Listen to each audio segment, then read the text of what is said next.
Royal tiger drink presents যাহা বলিব সত্য বলিব, রিচার্জ ইয়োরসেলফ। ভুল শুদ্ধ মিলিয়েই মানুষ। আপনি যখন ভুল করেন আপনার বিবেক তখন ঘুমিয়ে থাকে। যদি কেউ না জানে তো বিবেক জানে আপনি কত বড় ভুল করেছেন। পরিবার, সমাজ, রাষ্ট্র আপনাকে শাস্তি না দিলেও বিবেক আপনাকে প্রতি মুহূর্তেই শাস্তি দিচ্ছে। তবে দাঁড়ান বিবেকের আদালতে, সত্য আপনার শক্তি হোক। নির্ভয়ে বলুন কি ভুল করেছেন আপনি, কেন করেছেন, কোন পাপের শাস্তি আপনার বিবেক আপনাকে দিচ্ছে। আপনার সত্য বলার সাহস হাজার হাজার ভুলের জন্ম থামিয়ে দেবে। সাহস আছে সত্য বলার? তবে আপনার জন্যেই যাহা বলিব সত্য বলিব।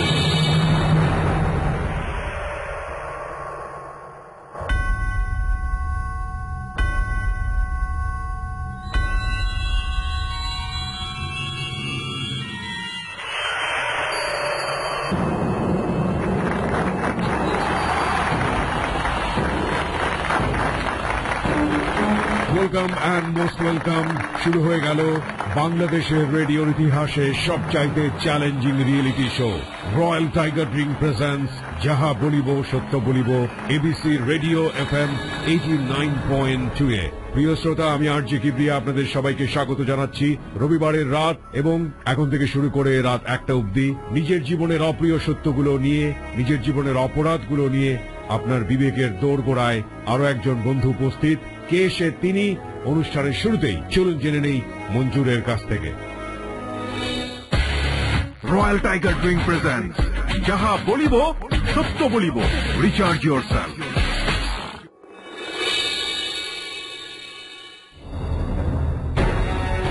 ধন্যবাদ কিবরিয়া। সত্য বলার মঞ্চে আমাদের আজকের অতিথি Ruhul Amin.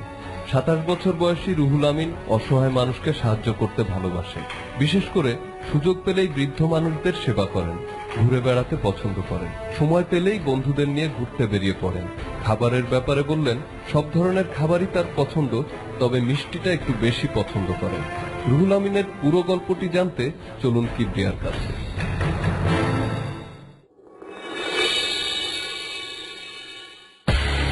Royal tiger drink presents যাহা বলিব সত্য বলিব, রিচার্জ ইয়োরসেলফ।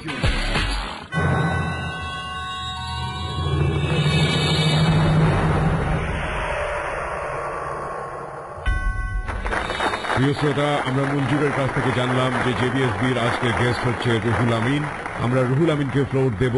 বরাবরের মতোই থাকছে SMS পোল, থাকছে স্টুডিওতে আমার লিসনার পোল। 3 জন আজকে যুক্ত হয়েছে আমার সঙ্গে, যাদেরকে আমরা বেছেছি আমার পেজটি থেকে www.facebook.com/kibria.rj KEBRIA.RJ। পেজটি হচ্ছে আরজে কিবরিয়া নামে এবং ওখান থেকে আমি 3 জনকে বেছে নিয়েছি।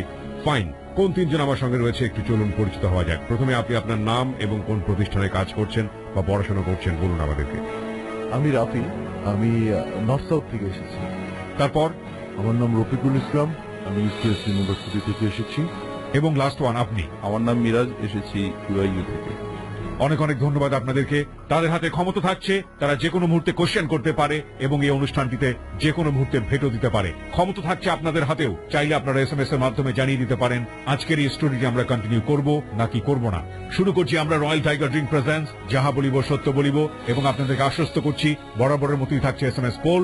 তাজুল ইসলামও থাকছেন আমাদের সঙ্গে। তাজুল ইসলাম, আবারও কানেক্ট করছি আপনাকে। অনেক অনেক ধন্যবাদ আমাদের সঙ্গে যোগ দেওয়ার জন্য ফোনে। আপনাদের সবাইকে ধন্যবাদ।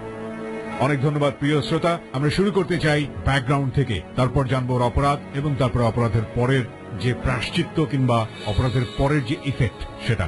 আমরা শুরু করছি রয়্যাল টাইগার ড্রিঙ্ক প্রেজেন্টস যাহা বলিব সত্য বলিবর মূল পর্ব।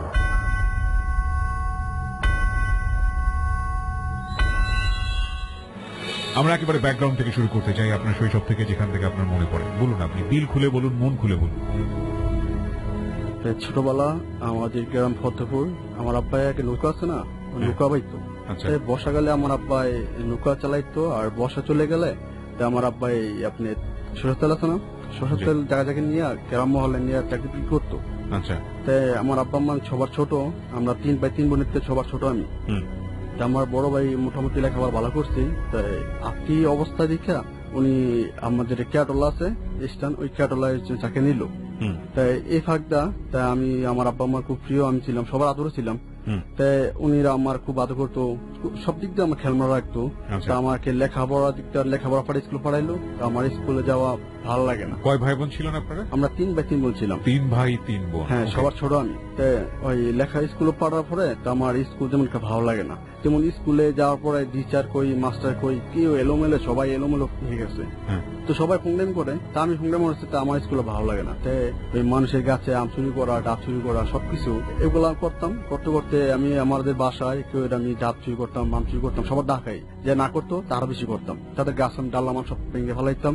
বাসায় প্রতিদিন বিচার আসতো। আসার পরে অনেকদিন যায়, যাওয়ার পরে আমার ভাইয়ের জন্য ভাই একদিন আসলো, আসলে বললাম মা আমি আব্বার বাবা বললো আমি একটা মেয়েকে পছন্দ করি, কোন জায়গায় আমি যেন চাকরি করি বর্তমানে, আমি ওখানে একটা মেয়ে পছন্দ করছি। ওই চাকরি করার পর আমার আব্বা ঠিক আছে আমার দেখবো, দেখার পরে দেখ পরে চাকরি করে লাভ নাই, তোর আব্বার লগে তুই ব্যবসা করে গেলি কর। তোর না আমি তেল বেশি বিক্রি করবো না, আমি একটা মুদি দোকান দিই। ঠিক আছে, তা আমার ভাই মুদি দোকান চালাতে পরে তেমন একটা নিশা চলে যায় জোর পথে। আমি চাষ খেলা হয়, ওই চাষ খেলতে হচ্ছে আমাদের দোকানের সম্পূর্ণ টাকা নষ্ট করে ফেলায়। নষ্ট করে ফেলাবো তখন আবার আব্বা এই আখের মতনই আবার এই গাওয়াল করে। গাওয়াল মানে কি, তেল নিয়ে বিক্রি করা হয় জায়গায় জায়গায় নিয়ে, তেল মহল্লায় বিক্রি করে। আর বর্ষাকাল আসলে আপনি মিলে তেল কিনা জায়গায় দোকানে সেল দেওয়া হয়। তো আমার ভাই এগুলা করে ফেলাইছে, করা যাওয়ার পরে আবার এই মেয়ের সাথে, ওই মেয়েটার সাথে গেছে আমি মেয়ের বিয়ে করবো। আমি শুনছিলাম আমার এই যেটা মা হয় আমার ভাইয়ের শাশুড়ি, উনি শুনছিলাম উনি বল তাবিজ করে আমার ভাইকে বিয়ে করেছে। উনি বিয়ে করার পরে আমাদের সবার বড় ছেলে, আমার বড় ভাই, আমার আবার সবার বড় ছেলে, উনি খুব আদরে ছিল, লেখাপড়া মোটামুটি ভালো করছে। ক্লাস উনি পড়ছে। তাই উনি এই কাজ করার পরে আমার আব্বা মা মানে প্রচুর কষ্ট পাইছে, মানে এমন কান্দা মান্দা, সবাই আমরা শিক্ষা পাবে, আমি সহ শিক্ষা পাচ্ছি আমার ভাই এটা কি কাজ করলো। আমরা 2-3 মাস যাই, সবাই বললো হ্যাঁ এটা তোর কিরে, তোর পোলারে কি করলো, অন্য জায়গায় বিয়ে হইল, একটা মাস হবে আবার সাপার না জানে বিয়ে করলো। যখন আমরা আমার আব্বা 3 মাস ধরে ওই চিকা ফাঁকড়া কান্দা সব শুরু করছে, যত বড় ছেলে চলে গেছে, তা আমরা এলাকায় থাকবো না, আমাদের গ্রামে থাকবো না, আমরা এই ঢাকা চলে আসবো। মানে ঢাকা কি ওই একটা নাম আছে আমরা বরাবো তারাবো ইউনিয়ন, ওইখানে আমরা চলে আসলাম ছোটবেলা। চলে আসার পরে সবাই আমার মা ভাই বোন সবাই আমরা চাকরি করি। তখন ভাই একটা টেস্টার মিলে ফালমে 3 ইয়ার্স সোলজার মিশিং, ওখানে আমি ডোয়ারে কাম করতাম, ডোয়ারম্যান। ওইটা ডোয়ারম্যান বলে, যারা কাজ করে তারা জানে। ওই ডোয়ারম্যান কাজ করলাম, কাজ করার পরে করতে করতে উনি কাজ শিখলাম। আমার যে অবস্থা ছিল ওই খুব মারধর করতো আমারে, একটা সুতা মানে 19-20 হইলে আমাকে লাথি মারতো। তারপর ভাবলাম যে কাজ শিখলে একদিন ভবিষ্যৎ আমি ওস্তাদ হবো, আসলে শিখি। শিখতে শিখতে 6 মাস পরে যখন আমাদের আব্বার লগে আমার আব্বাই প্রায় 1-1.5 লাখ টাকা দিয়া উনি একটা মিল করলো, এই সময় একটা যে রাইস মিল করলো।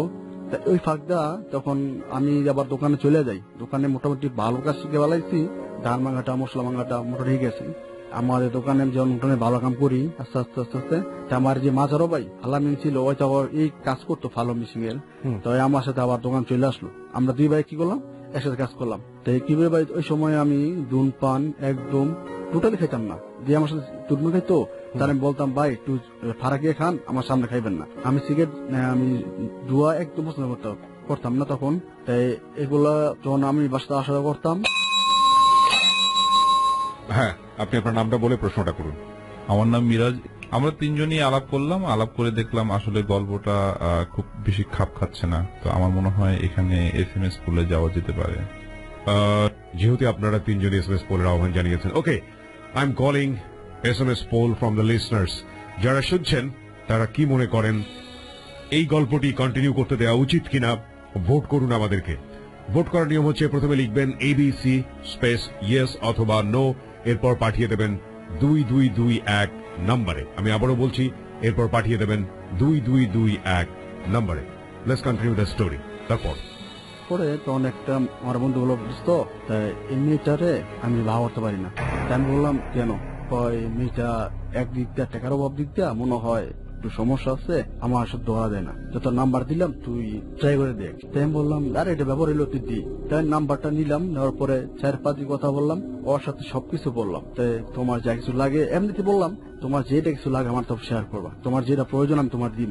এমনিটাকে বললেন? হ্যাঁ, এমনি মেয়েকে বললাম। তা মেয়ে আমার কথা শুন না ওই খুব মুক্ত হয়ে গেল গা, অথবা আমার সাথে মিক্স হয়ে গেল গা। তাই বললো হ্যাঁ আমি কালকে আসবো। আমি ঠিক আছে তুমি কালকে আসো। কিন্তু ওর সাথে আমার শারীরিক কথা বলা হয়েছিল শুধু আমি একা করবো, কিন্তু আমার যে বন্ধু আমি যাতে বলিনি। তো ওই মেয়েকে নিলাম, নেওয়ার পরে আমার বাসায় নাই, আমার এই যে বন্ধু যার যে নাম্বারকে আমার দিল আমার সাথে দিল, কয় ঠিক আছে আমি পরে যখন নিয়ে আসলাম, যখন কয় ওই কি, আমি কই আমার বন্ধু লাগে, কয় তা উনি, আমি কই ওই আমার সাথে থাকবো, কয় না এটা সম্ভব না। আমি কই আরে বাবল ওর তো বাসা, আমার তো বাসা না। না আমি চুপটা করি, তারপরে ওরা খুব ম্যানেজ করি, ঠিক আছে। একদিন 2 দিন 3 দিন আমরা করি। মেয়েরা অনেক কষ্ট পাইলো, আপনি আমার এই যে কষ্ট দিলেন এটা আপনার পরে বুঝবেন, আমরা ওষুধ দিলে একদিন আপনার কষ্ট পাইবেন, একদিন আপনার কষ্ট পাইবেন। এটা আমার আপনি মেয়েটাকে জিম্মি করলেন? হ্যাঁ জিম্মি করলাম। ওই মেয়েটাকে টাকার ওসিলায় তাই আমি ওরা তারপর টাকা দিয়েছি, 2000 টাকা দিয়েছি। আমি বললাম তুমি যদি কোনো সমস্যা হয় আমার বললো, আর জীবনে আপনার সাথে ফোন দিব আজকেই শেষ, আমার সম্পর্ক আজকে আমার শেষ। তা আপনি খুব ভালো জানতাম, ভাই হিসাবে জানতাম, তাই আপনি আমার এই কাজ করলেন, তাই আমি খুব কষ্ট পেলাম। তাই বাস চলে গেল। তাই আমি ফোন থেকে আমি দোকানে আস্তে আস্তে আস্তে আস্তে, যেমন আমার আব্বার প্রচুর কষ্টের টাকার, আমি আস্তে আস্তে দোকান চলে যাইতাম, দোকানটা ওইখানে ঘুরতাম। তা মেয়েদের পিছে ওই মেয়েদের নাম্বার দিয়ে ফোন দিয়ে কথা বলতাম। মানে আমার কথা হলো কি, মেয়েদের ওই যখন থেকে আমার একটা লুপ লেগে গেল, মেয়েদের প্রতি একটা আকর্ষণ লেগে গেল। ওকে প্রিয় শ্রোতা, SMS পোলের রেজাল্ট আমাদের হাতে চলে এসছে। চলুন আমরা কম্পিউটারাইজড পদ্ধতিতে জেনে নেই SMS পোলের রেজাল্ট কি।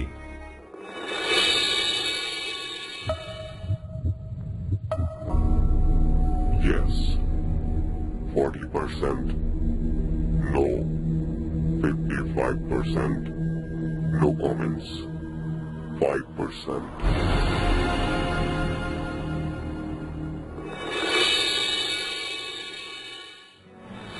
সরি রুহুল আমিন, আপনি বুঝতেই পাচ্ছেন যে আপনি আপনার বলার ক্ষমতা হারিয়েছেন।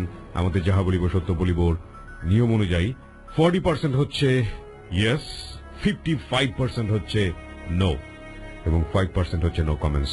We are very very sorry. আপনি এখানে কষ্ট করে এসেছিলেন এবং আপনার জায়গাটি থেকে আমি বুঝতে পারছি এটা অত্যন্ত কষ্টের, কিন্তু আমাদের লিসনাররা যেহেতু অধিকাংশই আপনাকে বলার সুযোগ দিচ্ছে না, সুতরাং আমাদের এখানে কিছুই বলার নেই।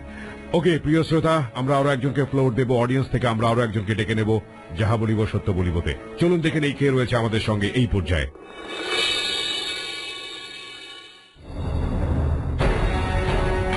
ধন্যবাদ কিবরিয়া। যাহা বলিব সত্য বলিবতে আজ দ্বিতীয় অতিথি হিসাবে উপস্থিত হয়েছেন মাহবুব। মাহবুবের বর্তমান বয়স 22 বছর। মাহবুব গরিব মানুষকে সাহায্য করতে ভালোবাসেন। মাহবুবের প্রিয় মানুষ তার মা, আর প্রিয় খাবার বিরিয়ানি। মাহবুব কেন আজ যাহা বলিব সত্য বলিবতে তা জানতে চলে যাচ্ছি কিবরিয়ার কাছে।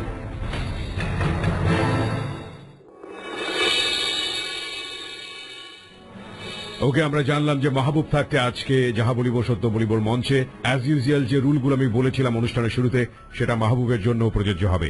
মাহবুব, একেবারে শুরুতেই আমরা ব্যাকগ্রাউন্ড থেকে শুরু করতে চাই, যে কারণে আজকে আপনি নিজে অপরাধী, যে কারণে আজকে আপনি যাহা বলিব সত্য বলিবর মঞ্চে।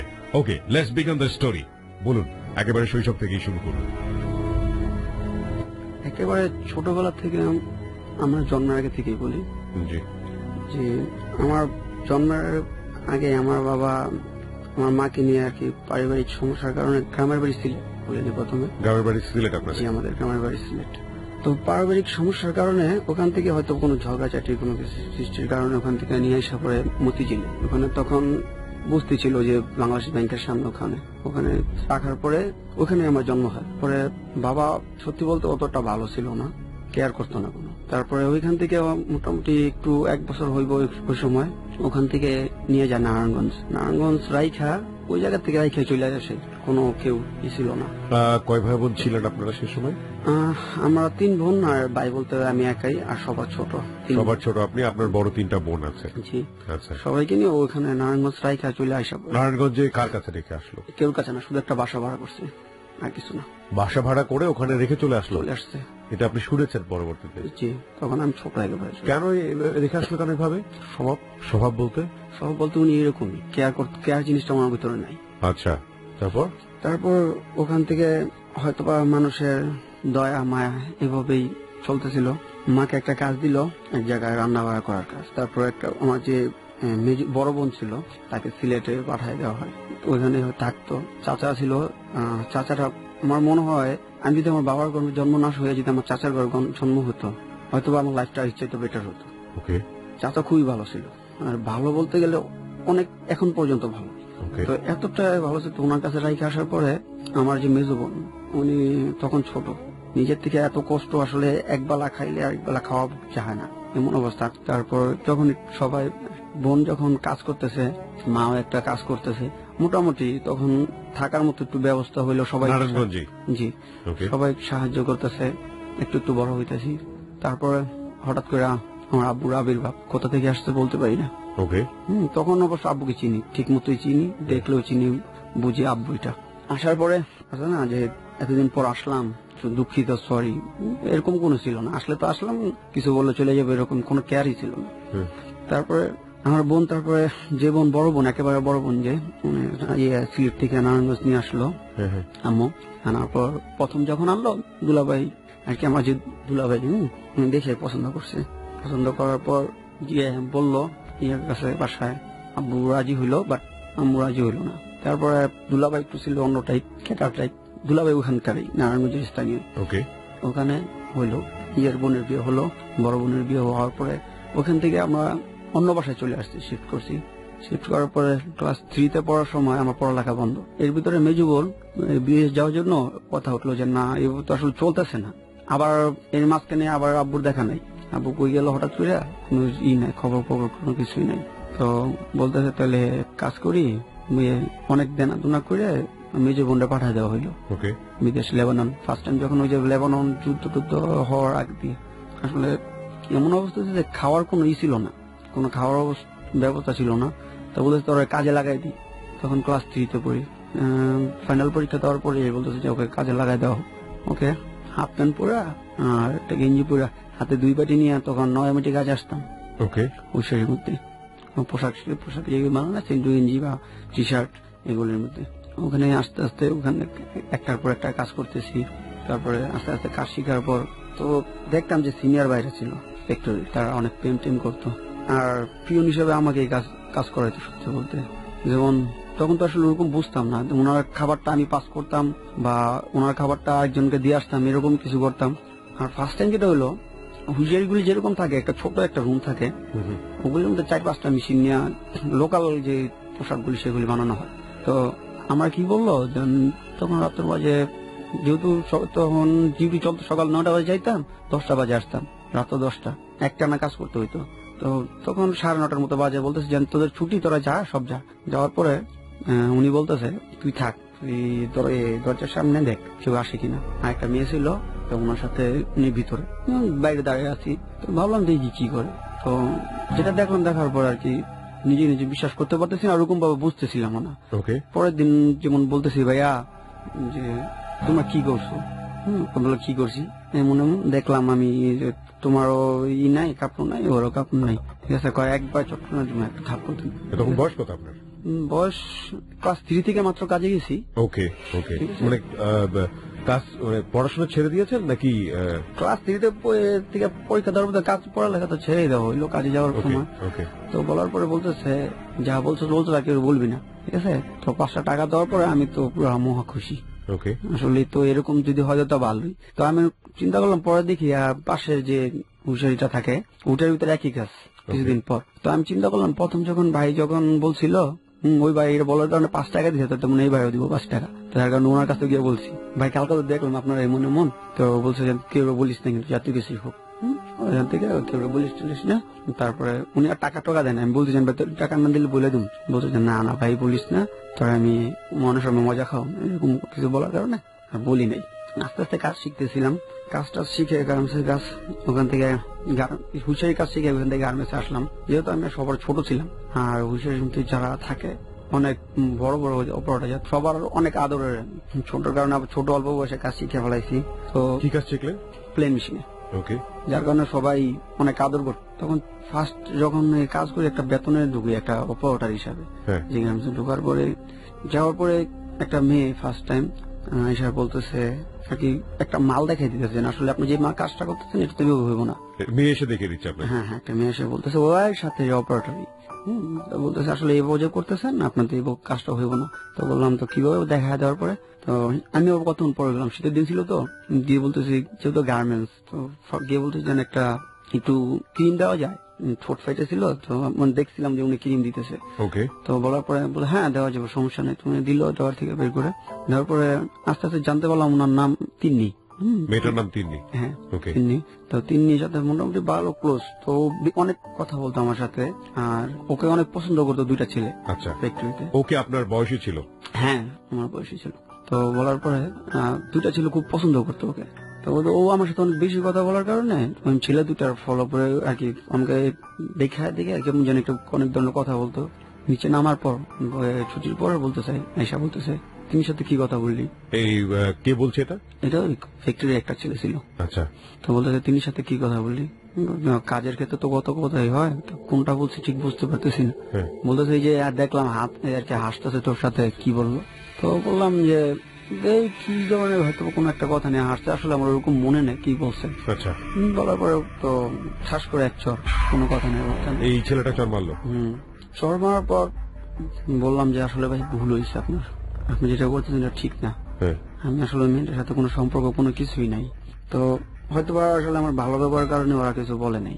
আচ্ছা। নেক্সট ডে পরের দিন রাত্রে আরেকটা ছেলে যেটার কথা বলছিলাম, তো ও ধরছে, ও ধরে বলতেছে নিতাইগঞ্জের মোড়ের ভিতরে, তো নিতাইগঞ্জ ধরে বলতেছে কি তুই তিনি সাথে তো কি কথা বলছ। অলরেডি কিন্তু আমি ও এক চর খাই আর তোর সাথে কথা বলি না, তারা ইগনোর করতেছে যে দেখেন আপনি আমার সাথে কথা বললেন না। তো বলার পরে আমি বলছি দেখেন অলরেডি আমি একটা চর খাইছি একজনের কাছ থেকে, তো যার কারণে আমি ওনার সাথে কথা বলি না। আসলে আমি সত্যি ওনার সাথে কোনো বাজে কোনো কথা বা এরকম কোনো কথা বলি না। তো বলার পরে বলতেছে কে দিছে চল। তো আমি ওই ছেলেটার নাম বললাম, নাম বলার পরে বলতেছে জানগাল দিছে না রে। হ্যাঁ কে ঠাস করে আরেকটা চর বাগালে দিল। ওহো, এটা আপনি কার সাথে শেয়ার করছিলেন? এটা আরেকটা ছেলে ছিল, দুটা ছেলে ওকে পছন্দ করতো। মানে যারা ওকে পছন্দ করতো তারা সবাই আপনার সঙ্গে এরকম ব্যবহার করতেছে, তাই তো? দুজন করতো, কারণ আমি আসলে হয়েছে কি যে ফ্যাক্টরির মধ্যে হয়তো হয়তো ছোট আর কাজ ভালো বাড়ি প্লাস এটা সেই ফ্যাক্টরির মধ্যে সবচেয়ে সুন্দর ছিল তিন্নি, যার কারণে তিন্নিকে সবাই পছন্দ করতো। দুটা ছেলে ওকে ভালোবাসতো। তিন্নি আমার সাথে আইসা যেমন নিজের ইচ্ছা থেকে অনেক কথাবার্তা বলতো বা ই করতো, হাসাহাসি করতো, একটা খাবার আনলে দিয়ে যেত। ফ্যাক্টরিটা আসলে গার্মেন্টস অনেক সময় একটা পরিবারের মতোই। তো দেওয়ার কারণে ওই ছেলেগুলির আসলে ওইগুলি পছন্দ হয় নাই, যার কারণে উনি আর একটা চর মারলো গালের ভিতরে। তো আমি ভাবলাম যে এখন যদি আমি করি ঝগড়াঝাটি করি, ও একটা থাপ্পড় দিতে আমি একটা দিতে পারবো, সমস্যা হবে না।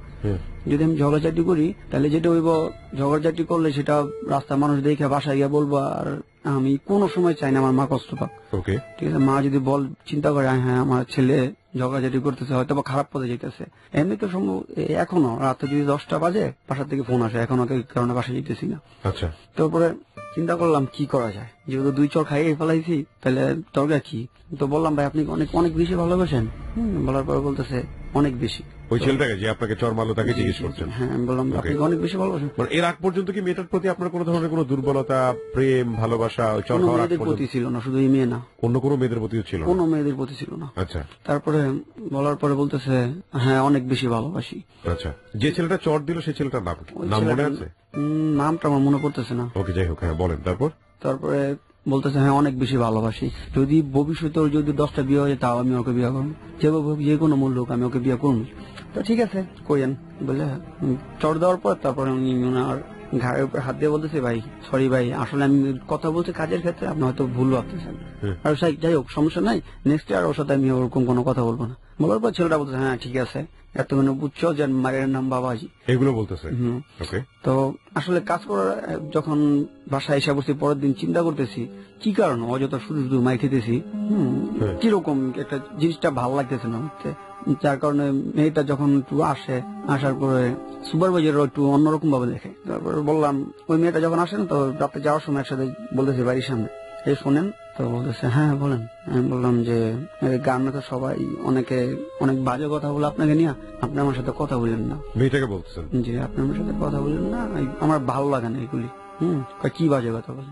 বললাম এই যে প্রেম করি সবাই বলে আপনার সাথে, তো এক কাজ করবেন। মেয়েটা বলতে তো এক কাজ করবেন, বলে দিবেন সবাইকে যেন হ্যাঁ আমি প্রেম করি। তো চিন্তা, আসলে আমি এরকম কোনো কিছু অ্যান্সার আশা করতেছিলাম, কারণ আমার ইচ্ছা ছিল আমি মেয়েটার সাথে প্রেম করবো। তো তখন আপনার ইচ্ছা ছিল যে তখন প্রেম করবো, কারণ 2টা চড় অলরেডি খাইয়া ফেলাইছি জিদ থেকে, আপনার জিদ থেকে। যেন কি কারণ এখন পর্যন্ত ছোট থেকে বড় হলাম, মা মারলো না কখনো, আর 2টা চড় অযথা দিল। এখন কারোর সাথে কখনো বাজে কোনো বিহেভ করি নাই যে কোন একটা খারাপ কারণে মারবে, এরকম কোনো কিছু হয় নাই। স্কুলে কখনো মাই খাই নাই, তাহলে কি কারণে ওরা মারলো? যার কারণে তো ফার্স্ট টাইম লাভ বলার পরে বলতেছি, তো কি যদি মানুষ বলে তাহলে কি বলবো? বললে যে বলবেন আমি আপনাকে লাভ করি। এটা কি আপনি বললেন নাকি মেয়েটা বললেন? মেয়ে বলবো। আমি যদি ঠিক আছে বললাম, যে মানুষকে বললাম যে হ্যাঁ আমি ওর সাথে প্রেম করি, তাহলে তখন তো বলতেছে বলবেন যে আমিও আপনাকে লাভ করি। ও বলতেছে ঠিক আছে, পুরো পাওয়ার পেয়ে গেলাম আর কি ওর কাছে।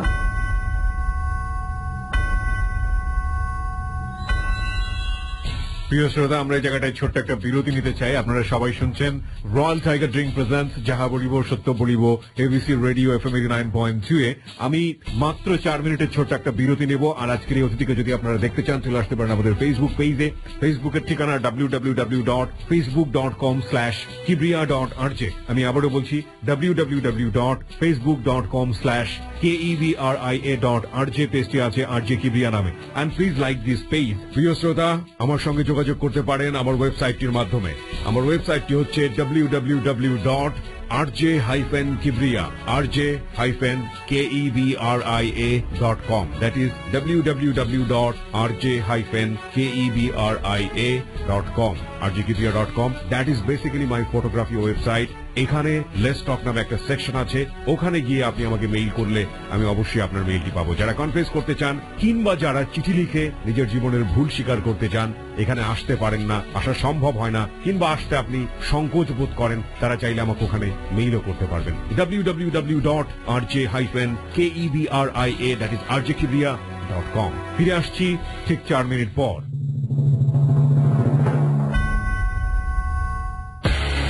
রয়্যাল টাইগার ড্রিঙ্ক প্রেজেন্টস যাহা বলিব সত্য বলিব, recharge yourself. Royal tiger drink presents যাহা বলিব সত্য বলিব, রিচার্জ ইয়োরসেলফ।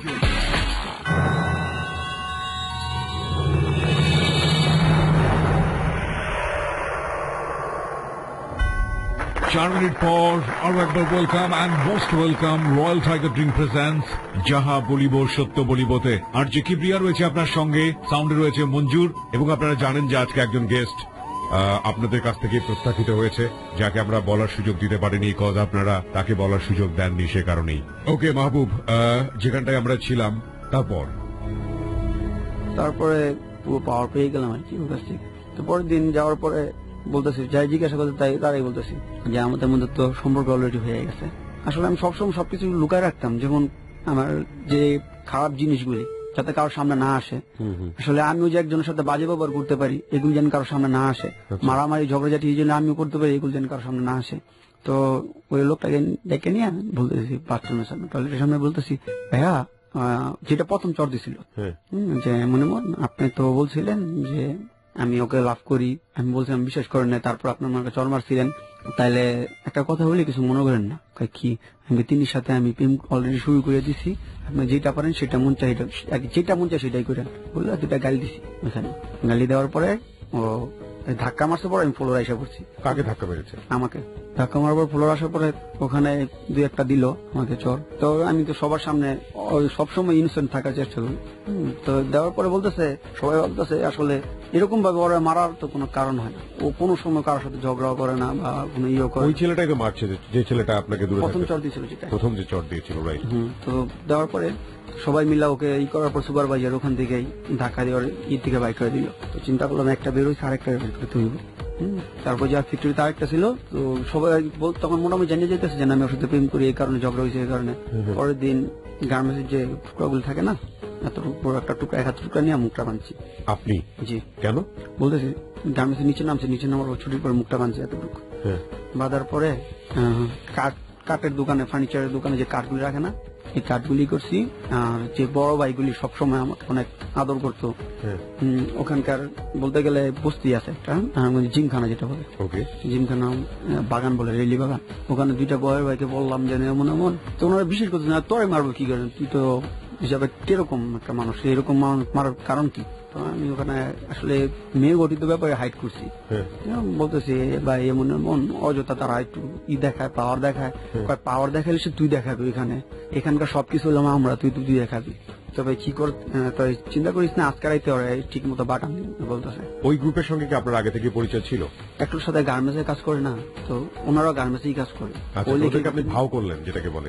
না, আসলে ভাও বলতে গেলে ওনারা অনেক আদর করে, যার কারণে আমি ওনাদের কাছে নালিশ করলাম বলতে গেলে। তো আমি ভাবছিলাম যে হয়তোবা ওনারা কি মারবো টারবো, বলতেছে যে নিজের জিত নিজে সবসময় যাবে।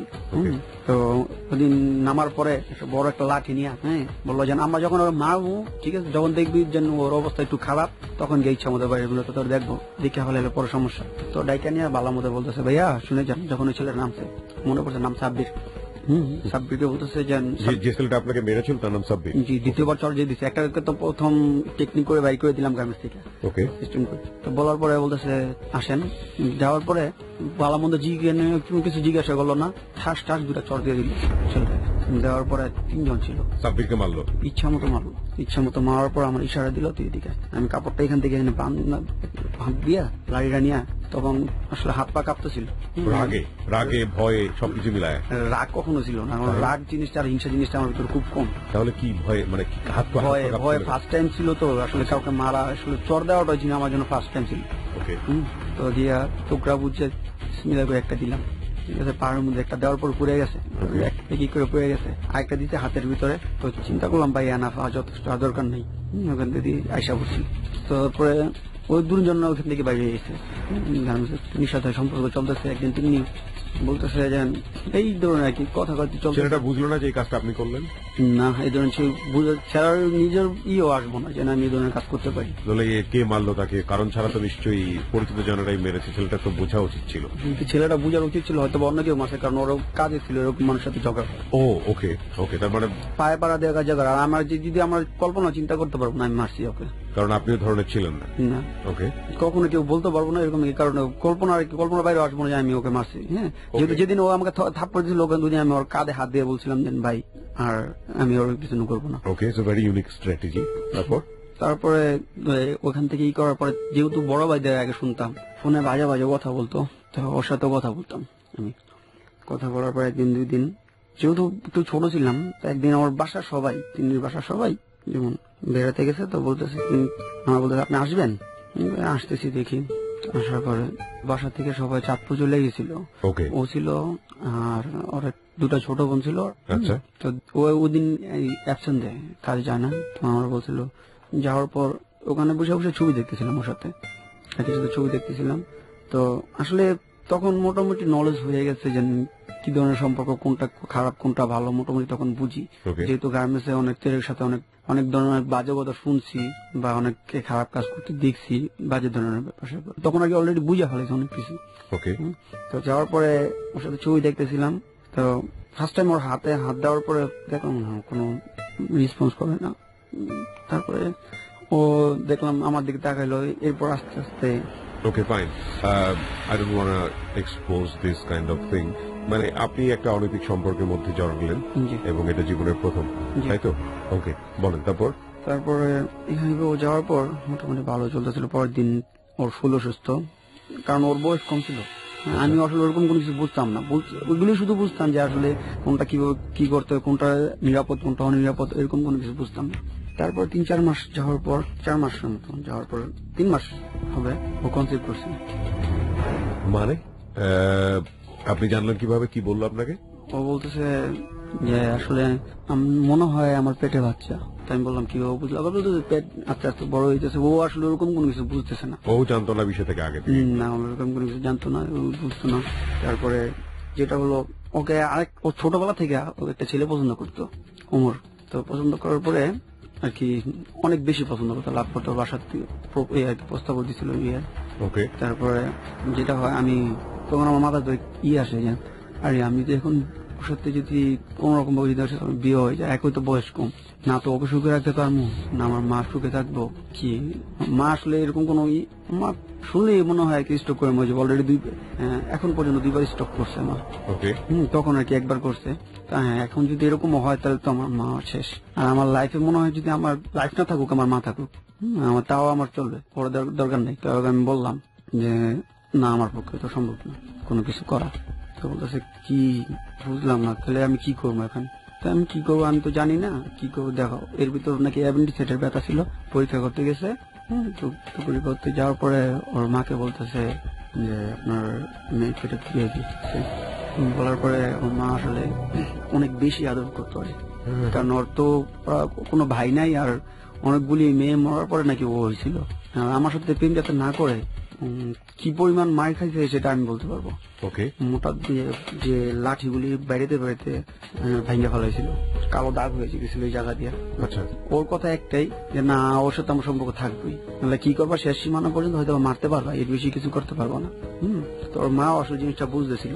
তারপরে যেটা হইলো, আমি একাই চলতেছিলাম, তো এতটা বেশি লাভ করতো। তো বলতেছে দেখেন, আমি জানি যে আপনি আমাকে হয়তো বিয়ে করবেন না, বাট আমি আপনাকে অনেক বেশি লাভ করি, তো আপনার যাতে কোন রকম কোনো ক্ষতি না হয় সেই ব্যবস্থা আমি করবো, সমস্যা নেই, আমি এটা কাউরে বলবো না, এটা কাজ। তারপরে ওর মা বলার পরে ওর নানি দুজনে মিলে নার্সিং হোমে গিয়ে অ্যাবর্শন করে। করানোর পরে আসলে সম্ভবত ওর মা ওটা জানতো না, যেহেতু তখন ফারুক আর পিছনে খুব বেশি ছিল। ওকে, এরপরে যেমন যেটা হয়, ফারুককে উমর বাসায় দেয়, বিয়ের প্রস্তাব দেয়। ফারুকে বিয়ের প্রস্তাব দেয়? হ্যাঁ। তো ওই সময়টাতে তিনি কি বলছিল? তিনি কিন্তু ফার্স্ট টাইম বলে দিয়েছি যে আমি আসলে তোমাকে লাভ করি বা তোমাকে বিয়ে করতে পারবো, কারণ আমার বাচ্চাটা কনসেপ্ট করার পরে বলেন না তার আগেই বলেন? না, আগেই বলি, বাচ্চা কনসেপ্ট করার পর আর অ্যাবর্শনের পরেও বলি, ঠিক আছে। তো ও বলতেছে যে আমি আগেতেই জানি আপনি করতে পারবেন না, এবার তো আমার বয়স কম, তার ভিতরে অনেক অনেক ওটা একসেপ্ট করে নিল। ওকে, কারণ একটা ফারুক তো বিষয়টা জানতো না? না, ও কিছুই জানতো না। ঠিক আছে, বলেন। ঠিক আছে, তারপরে বলার পরে হ্যাঁ ওদের মোটামুটি বিয়ে হয়ে গেল, সবকিছু বিয়ে হয়ে গেল। হ্যাঁ। আপনার খারাপ লাগছিল না? খারাপ লাগছিল, তার চাইতে বেশি খারাপ লাগতো যদি যেটা জানার পর যদি মা কষ্ট পায়। ওকে, মানে বিষয়টা দেখেন কত অ্যামেচার ফিল, বলে যান।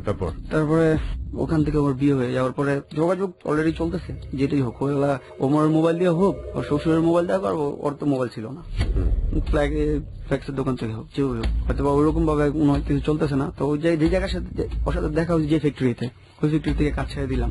কাজ ছাড়ার পরে আরো আগেই কাজ ছাড়ছি, ছাড়ার পরে যে ফ্যাক্টরিতে কাজে গেলাম, ওখানে কাজ করার সময় আর কি যে পিএম থাকে, তো পিএম এসে বলতেছে বাচ্চাটাকে মেশিনে বসাইছে, তো কন্ট্রাক্টর থাকে গার্মেন্টসের। বাচ্চা মানে আপনার তখন বয়স কত? একবার শুকনা ছিলাম। ওকে, ঠিক আছে, যার কারণে দেখা যেত, বাচ্চা দেখা যেত। ওকে, ঠিক আছে, বলতেছে বাচ্চাটা মেশিন বসেছে কি, তো বলতেছে যেন ও তো কন্ট্রাক্টর আন্ডারে, যেহেতু গার্মেন্টস এ প্লেন মেশিনটা চলে কন্ট্রাক্টর আন্ডারে, উনি অপারেটর আইন না কাজ করায় দেয়, উনি রেট নেয় আর আমরা ওনার কাছ থেকে রেট নিই। তারপরে বলার পরে বলতেছে যে ও তো আসলে এমন এমন ওনার অপারেটর। গার্মেন্টস সম্পর্কে কিছু বলবে যে গার্মেন্টস এর বেশিরভাগ মেয়েরা আসলে নিম্নবিত্ত পরিবারের মেয়েরা, যারা অনেক গরিব, এই ধরনের মেয়েরা। আর কমপ্লেন গার্মেন্ট যেখানে সেখানে আপনার 18 বছরের নিচে যে কোনো লোক নেওয়া হয় না। নারায়ণগঞ্জে এরকমও আছে যে 11 বছরের একটা ছেলে মেয়েও কাজ করতে পারতেছে, এরকম গার্মেন্টস অভাব নেই। বাইরে আসলে কি করে ওগুলোকে যে কার্টুনের ভিতরে ঢুকাইতে দেয়, বা বাইরের যে শি থাকে ওই শি দেওয়া ওই দিনের জন্য ছুটি দিয়ে দেয়, যার কারণে বুঝার কোনো কারণ আসলে বাইরের থেকে কেউ বুঝতে পারবো না। বাইরে আছে এখানে ছোট চাইল্ড লেবার যেগুলো বলে, সেখানে কাজ করতে পারে। তো আমার পিএম বলতেছিল যে ছোট বাচ্চাটা একে নিল, তো কন্ট্রাক্টর বলছে যে না, ও আসলে কাজে অনেক চালু। দেখলো যে না, আসলে কাজে চালু প্লাস কাজে ভালো। তারপরে কিছু বললো না, তো ওখানে মেশিনে হেল্পারি করতে দেওয়া হইলো একটা মেয়েকে, নাম মাহিনুর। ওর সাথে কথা বলতেছিলাম, তো আরেকটা মেয়ে এসে বলতেছে না রে মাহিনুর, তুই কাজটা ঠিক ভালোই করছিস, হ্যাঁ অবশেষে একটা বলদ নিয়ে নিছস। এটা কে এসে কাকে বলছে? মানে আপনাকে তো বলদটা বলছে? জি, আমাকে বলতেছে, কারণ আসলে আমি 8-10টা ছেলের মতো ওরকম ভাবে পারতেছি না, পারি বাট ওরকম কোনো কিছু করি না, কারণ সবাই হয়তো বা একটু হাতাহাতি বা একটু মজা করে সবার সাথে, আমি একটু মগা টাইপে থাকি। আসলে এটা মগা বলতে মগা না, এটা একটা ভাব নিয়ে থাকি আমি, এটা একটা নিয়ে রাখি যাতে কেউ না বুঝতে পারে, সবাই আপনাকে সহজ সরল ভাববে। হ্যাঁ, সহজ সরল ভাববে, ঠিক এরকমই। ওকে। তো বলতেছেন একটা দিন তো চল আসলে ওনার সাথে এমনি কাজে বসা হিসেবে সুপারভাইজারে এর বেশি কিছু না। তো মেয়েটা যাওয়ার পরে বলতেছে কিছু মনে করছেন? না, মনে করার মতো কিছু বলেনি। তো আপনার কাছে মনে করার মতো কিছু মনে হইলো না যে না এই ধরনের কথা বললো? বললাম না, ওরকম কোনো কিছু মনে হইলো না। তো চিন্তা করলাম তখন আর কি খুব খারাপ লাগতেছিল এই কারণে, তিনের কারণে। তো একজন বলতেছে যে পাশে মিশনে বলতেছে এক প্রেম বলতে হইলে আরেক প্রেম করণ লাগে, আমার বলতেছে না, তারা বলতেছে। এই ওরা জেনে গিয়েছিল যে আপনি একটা প্রেমে? না, তাহলে আরেক গ্রামে ওনাদের কথাটা আমার কানে আসলো, ঠিক আছে, ওনার দুজন কথা বলতেছে, তো ওই কথাটা এক প্রেম বলতে গেলে আরেক প্রেম করতে হয়। তো চিন্তা করলাম যাক, মেয়েটাও তো বেশ ভালোই দিক, মেয়েটা সুন্দর বরিশালের মেয়ে। তো নিজে থেকে প্রপোজ করে বলছে। মেয়েটা পুরো একদম হতবাক, আসলে কে কি বলছে। মানে প্রপোজটা আপনি কিভাবে করলেন? এটা প্ল্যানিং এর প্রয়োজন থাকে? কোনো প্ল্যানিং ছিল না, জাস্ট না ওইখানে ওই সময় ওই কথা শোনার পরে বলতেছি যে মাহিনুর আপনি প্রেম করেন কারোর সাথে? বলতেছে জি না। তো এক কাজ করেন, আপনি আমার সাথে প্রেম করেন। মেয়েটা পুরো অট্ট হাসি দিয়ে হাসতেছে যে কি? আমি বললাম না, বললাম যেটা বললাম তার, কিন্তু কেউ বললেন না। হ্যাঁ, যদি করেন তো ভালো কথা, না হলে ভাই প্লিজ কেউ বললেন না। তো বলতেছে আচ্ছা তাহলে আমি কালকে বলি। ওকে বললেন সমস্যা নেই। তারপরে পরের দিন বলার পর জিজ্ঞাসা করলাম, বলতেছে সমস্যা নেই, ও রাজি। তো চলতেছে, সম্পর্ক চলতেছে। একদিন দুদিন করতে করতে প্রায় মাসখানেক যাওয়ার পরে আবার আগের মতো কবি সম্পর্ক হয়ে গেল। মোবাইলে কিছু বাজে ধরনের কথাবার্তা চলতেছে। তো বলতেছে না, আসলে আপনাকে দেখতে যেরকম মনে হয় বা আপনি যেরকম ভাব দেখেন আপনি তো ওইরকম না। বললাম যে কিছু করার নাই, আমি এরকমই। তো দুপুরবেলা 1টা বাজে খাইতে যেতাম, 2টা বাজে ডিউটি। 1টা বাজে খাইতে গিয়ে যেটা হইতো ভাত নিয়ে আসতো, ছাদের উপরে খাওয়া দাওয়া হইতো। খাওয়া দাওয়ার পর সব নিচে নেমে যেত, ফ্লোরে চলে আসতো। আমি 1:30 বাজে ফ্যাক্টরিতে ঢুকতাম, ঢুকে ডাইরেক্ট ছাদে চলে যেতাম। ওখান থেকে দু একটা বড় ভাই ছিল, তাদের বলতাম, তারা জানতো যে না রিলেশন হয়েছে, তারা তো মহা খুশি। আর আমাদের ভাই ও আবার রিলেশনও করতে পারে, ঠিক আছে, কি আজও। তারপরে বলার পরে তারা বলতেছে যে আচ্ছা তোরা কথা বল, আমরা দেখি কেউ আসে কিনা। ছাদের উপরে যেটা হয় আর কি, 5তলা ছিল, 5তলা 6তলা করার জন্য সিঁড়িটা হয়েছে আরেকটা শুধু। সিঁড়ি হওয়ার পরে যে চারিদিকে ওয়াল দেওয়া হয়েছে, এই 6তলা হবে যে প্রিপারেশন নেওয়া আর কি। তো ওখানে বসে ওর সাথে সব না কোন রকম বাজে ধরনের কিছু হওয়ার পরে নিচে আসা কি একটা কথা যেন বলছিল। ও 2-1 দিন পর মোটামুটি সবাই জেনে যেতেছে। জানিয়ে যাওয়ার পরে চিন্তা করলাম আরে কি দরকার সম্পর্ক করা, আসলে এরকম কোনো কিছু না। আমার 3 মিনিট তো বুঝতেই পারতেছি না অযথা কি কারণে। ওর সাথে যদি থাকি তাহলে আবার হয়তো বা যদি যতটুকু হয়েছে এর বেশি কিছু হয়ে গেলে জিনিসটা খারাপ। আরেকটা যদি আবার ওইরকম কোনো কিছু হয়ে যায়, যদি আবার ভুলে তুলে, এই কারণে চিন্তা করে ফুলের সবার সামনে ডাকি। ডাক দিয়ে বলছি যে আজকে পর তুমি আমার সাথে কথা বলবো না। বলার পরে মেয়েটা অনেক কান্নাকাটি করলো। কান্নাকাটি করে সুন্দর তো চেহারা একবার লাল হয়ে গেছে।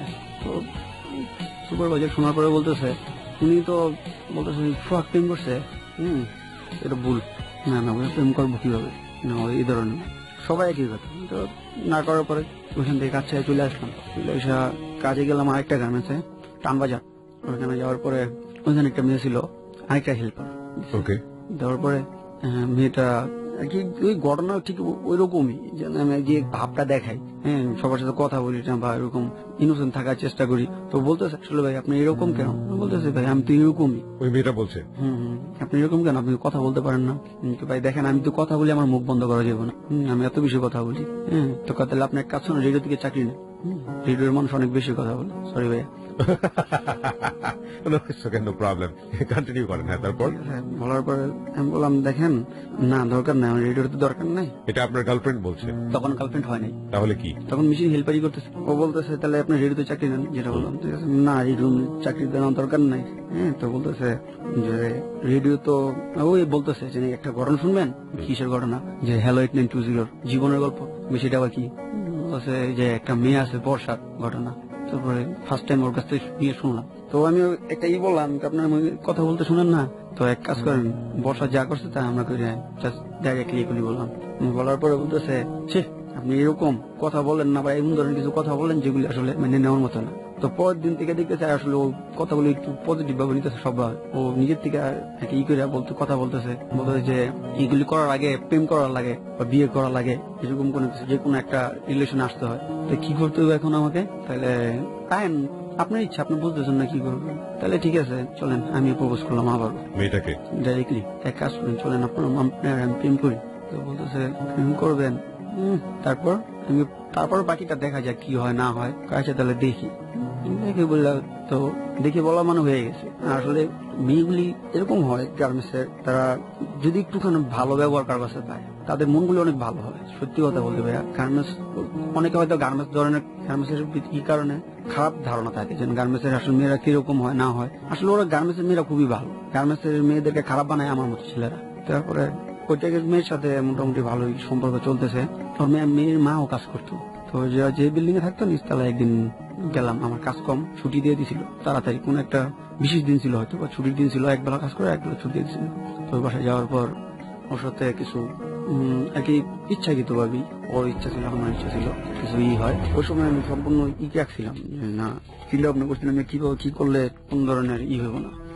ঠিক আছে, তারপরে ওখানে করার পরে সবাই বলতেছে, তো সবাই তো শুনতেছি যে আসলে এক একজন বলতেছে যে ফেসবুকে আইডি খুলছি কি নামে, লেডি কিলার নামে, তারপরে কি বলতেছে যে লাভার বয় এটা সেটা। তো বললাম এগুলি কি, লেডি কিলার মানে কি? বলতেছে আসলে দেখ এতগুলি মেয়ের সাথে প্রেম করতেছে, এটাই তো এনজয়, এটাই তো জীবনের মজা।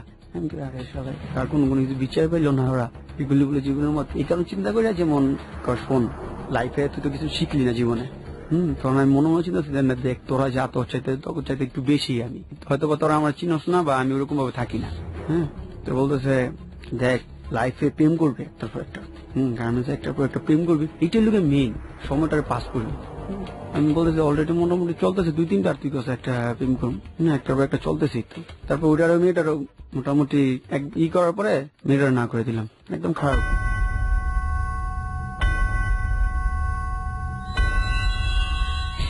বিরতি শব্দ আরো একবার প্রিয় শ্রোতা, 5 মিনিটের একটা বিরতি নেব এবং রাত 1টার সময় ফিরব। যারা এখানে এসে নিজের জীবনের অপরাধগুলো লাখো মানুষের সামনে তুলে ধরতে চান, এই অর্থে যে আপনার মতো করে ভুল সমাজে আর কেউ কখনো না করুক, আপনার মতো করে অপরাধী আর সমাজে কেউ কখনো না হোক, তারা আমাদেরকে ফোন করবেন। ফোন নাম্বারটি হচ্ছে 096113892892। ফোন করার পরে আপনি 2 চাপবেন, এরপরে আপনার যা কথা বলার আছে সেটা বলবেন এবং সেল নাম্বার দিতে ভুল করবেন না, সেল নাম্বারটি মুখে উচ্চারণ করে বলবেন। আমরা বিরতির পর আবারও ফিরছি।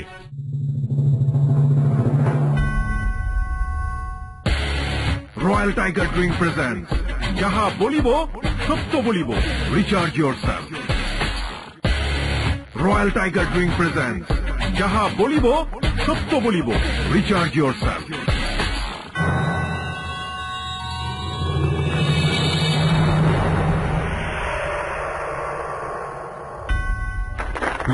সময় হচ্ছে রাত 12টা। আপনারা শুনছেন রয়্যাল টাইগার ড্রিঙ্ক প্রেজেন্টস যাহা বলিব সত্য বলিব, এবিসি রেডিও FM 89.2-তে। আমরা আবারও ফিরছি মাহবুবের কাছে। মাহবুব, তারপরে যখন মেয়েটা ফোর্স করলো যে আপনি করেন যে আপনার বাসা থেকে করে, তখন আমার মাথায় আবার একটা জিনিস কাজ করলো যে এখন যদি আমি বিয়ে করি তাহলে তো মা কি দিব, যদি আমার মার আবার একটা সংসার চালাইতে যে অনেক কষ্ট করতে হয়, আর এখন তো আর আমার কেউ নাই। তখন 3 বোন বিয়ে হয়ে গেছে অলরেডি, এখন তো আর কেউ নাই, মার তো আমি চালাই, সংসার সব তো আমার। এখন যদি আমি এই বিয়েটা করার পর 3 জন যদি একটুখানি যদি কষ্টের কারণে যদি মারা যদি কোনো কিছু যদি দিয়ে না পারি, মারা যে এখন যেটা একদম পুরো 4টা দিয়ে রাখতেছি 5টা দিয়ে রাখতেছি, তখন যদি এটা না পারি হয়তো বা একটু হইতেই পারে, বা দেখি যে আশেপাশে যেটা হয় বিয়ের পর ঝগড়াঝাটি হয়, মার সাথে থাকতে দেয় না, তখন তো এটা মেনে নিতে পারবো না। ঠিক আছে, অযথা বিয়ে করে একটা সংসার নষ্ট করবো। হ্যাঁ, আবার শুনতেছি 90% বিয়ে নাকি টিকে না গার্মেন্টসে, যেটা হয়। আবার বিয়ে করলে কি যেন বলে কাবিন বলে, তো কাবিনের নাকি টাকা লাগে এতগুলো, আমি এত টাকা পাবো। এই কারণে চিন্তা ভাবনা করে চিন্তা করলাম না তুমি সরে যাও, ডিরেক্টলি বলে দিছি না সম্ভব না। তো বলতেছে যে এরকম কিছু হইব না, আমি তো ওরকম না, ওরকম মেয়ে না। দেখো তুমি যেরকম মেয়ে হো আমার পক্ষে সম্ভব না বিয়ে করা। তো মুখের উপর খুব ভালো ধরনের কিছু উন্নত মানের গালি দিল, দেওয়ার পরে বুঝলাম উনি ভালো গালি দিতে পারে। ওখান থেকে কাছে চলে আসতে পারছি। ওখান থেকে আসার পর মন্ডল বা দাদা ফার্নিচারের উপরে এমএনটি গার্মেন্টস, সেটা নারায়ণগঞ্জের সবাই ছিল। ঠিক আছে, এটা ছিল, এখন নাই। ওই গার্মেন্টসে করতেছি, কাজ করতেছি। ওখানে যে বড় ভাইরা বলছিলাম না যে এর আগে একবার একটা মারছিল, যে আমি মুখ বান্ধা গেছিলাম, তো তারা ওইখানে কাজ করতেছে। তো যাওয়ার পরে সবাই মোটামুটি অনেক ভালো কন্ট্রাক্টরের কাছ থেকে বলে ভালো প্রসেস গুলি নিয়ে যেতেছে, যেটুকু রেট বেশি। তো ওইখান থেকে একটা মেয়েকে ভালো লাগছে, আবারও ভালো লাগে। তো কাজ করতেছি আর মেয়েটারও বলতেছে যে বড় ভাই না তোমার মেশিনে হেল্পারি করতেছে মেয়েটা। ওকে, তো মেশিনের সামনে যাই, তো মেয়েটা কোনো পাত্তাই দেয় না। আমি বললাম কি বুঝলাম না, এখানে কি ভাবে কাজ করবো না নাকি, যে ভাব নেওয়া থাকি, হ্যাঁ এই কোনো মনে হয় না, এই ইনোসেন্ট ভাব চলবো না এখানে। তো মেয়েটার সাথে আস্তে আস্তে কথা বলতে কোনো পাত্তা তো নাই। আসলে কোনো অনেক দেখাইতেছে, মোট দেখাইছে, কারণ কাছে গিয়ে ওর নাম, মেয়েটার নাম ছিল শাহানাজ। ও এসএসসি পরীক্ষা দিয়ে দেওয়ার পর ওর বাবা মারা গেছে। বাবা মারা যাওয়ার পর ওইখানে কাজে আসে, কাজে আসার পর তো এই কারণে একটুখানি অন্যরকমই, যে আমি এসএসসি পরীক্ষা দিয়ে আসছি, ওর কাছে এটাই অনেক গার্মেন্টস, ওর কাছে বললাম সবার কাছে, সবাই চিন্তা করছে আমি মাত্র পরীক্ষা দিয়ে আসলাম মেট্রিক পাস, এরকম সেরকম। তো আস্তে আস্তে আস্তে আস্তে কথায় একদিন 2 দিন মাসখানি গেল, যাওয়ার পর বললাম ডাইরেক্টলি বলে দিছে, আবার ভয় রাখতাম না, ডাইরেক্টলি বললাম যে শাহনাজ আপনাকে তো আমি পছন্দ করি, আপনি কি বলেন? বলবো যে আপনার নেই পর্যন্ত কমসে কম 20 জন হইলো, মানে ওকে অফার করেছে। ওকে, বললাম 20 জনের চাইতে আমি একটু আলাদা করে দেখা যায়, এটা আপনি বললেন। তো বলতেছে যে কথা তো বদলে ভালোই পারেন দেখা যায়, তাই সারাদিন এরকম অপ করে থাকেন কেন, কাজ করেন কোনো কথা নাই। বললাম দেখেন সব মানুষের একটা থাকে, সব এক এক ধরনের থাকে, তো আমি একটা মানুষের এক এক রকমের স্টাইল। হ্যাঁ আমি ঠিক এইরকমই। বলতেছে না আসলে আমি এদিকে কোনো এখনো ফোকাস করতেছি না, আমার এখানে কাজ করার কোনো ইচ্ছাও নাই, যেহেতু আমার বাবা কিছুদিন আগে মারা গেছে, আমি কিছুদিন পর আবার চলে যাবো, আমি আবার পড়ালেখা আমার স্টাডি আবার শুরু করবো, আপনার থেকে ই করার কোনো ইয়েই না।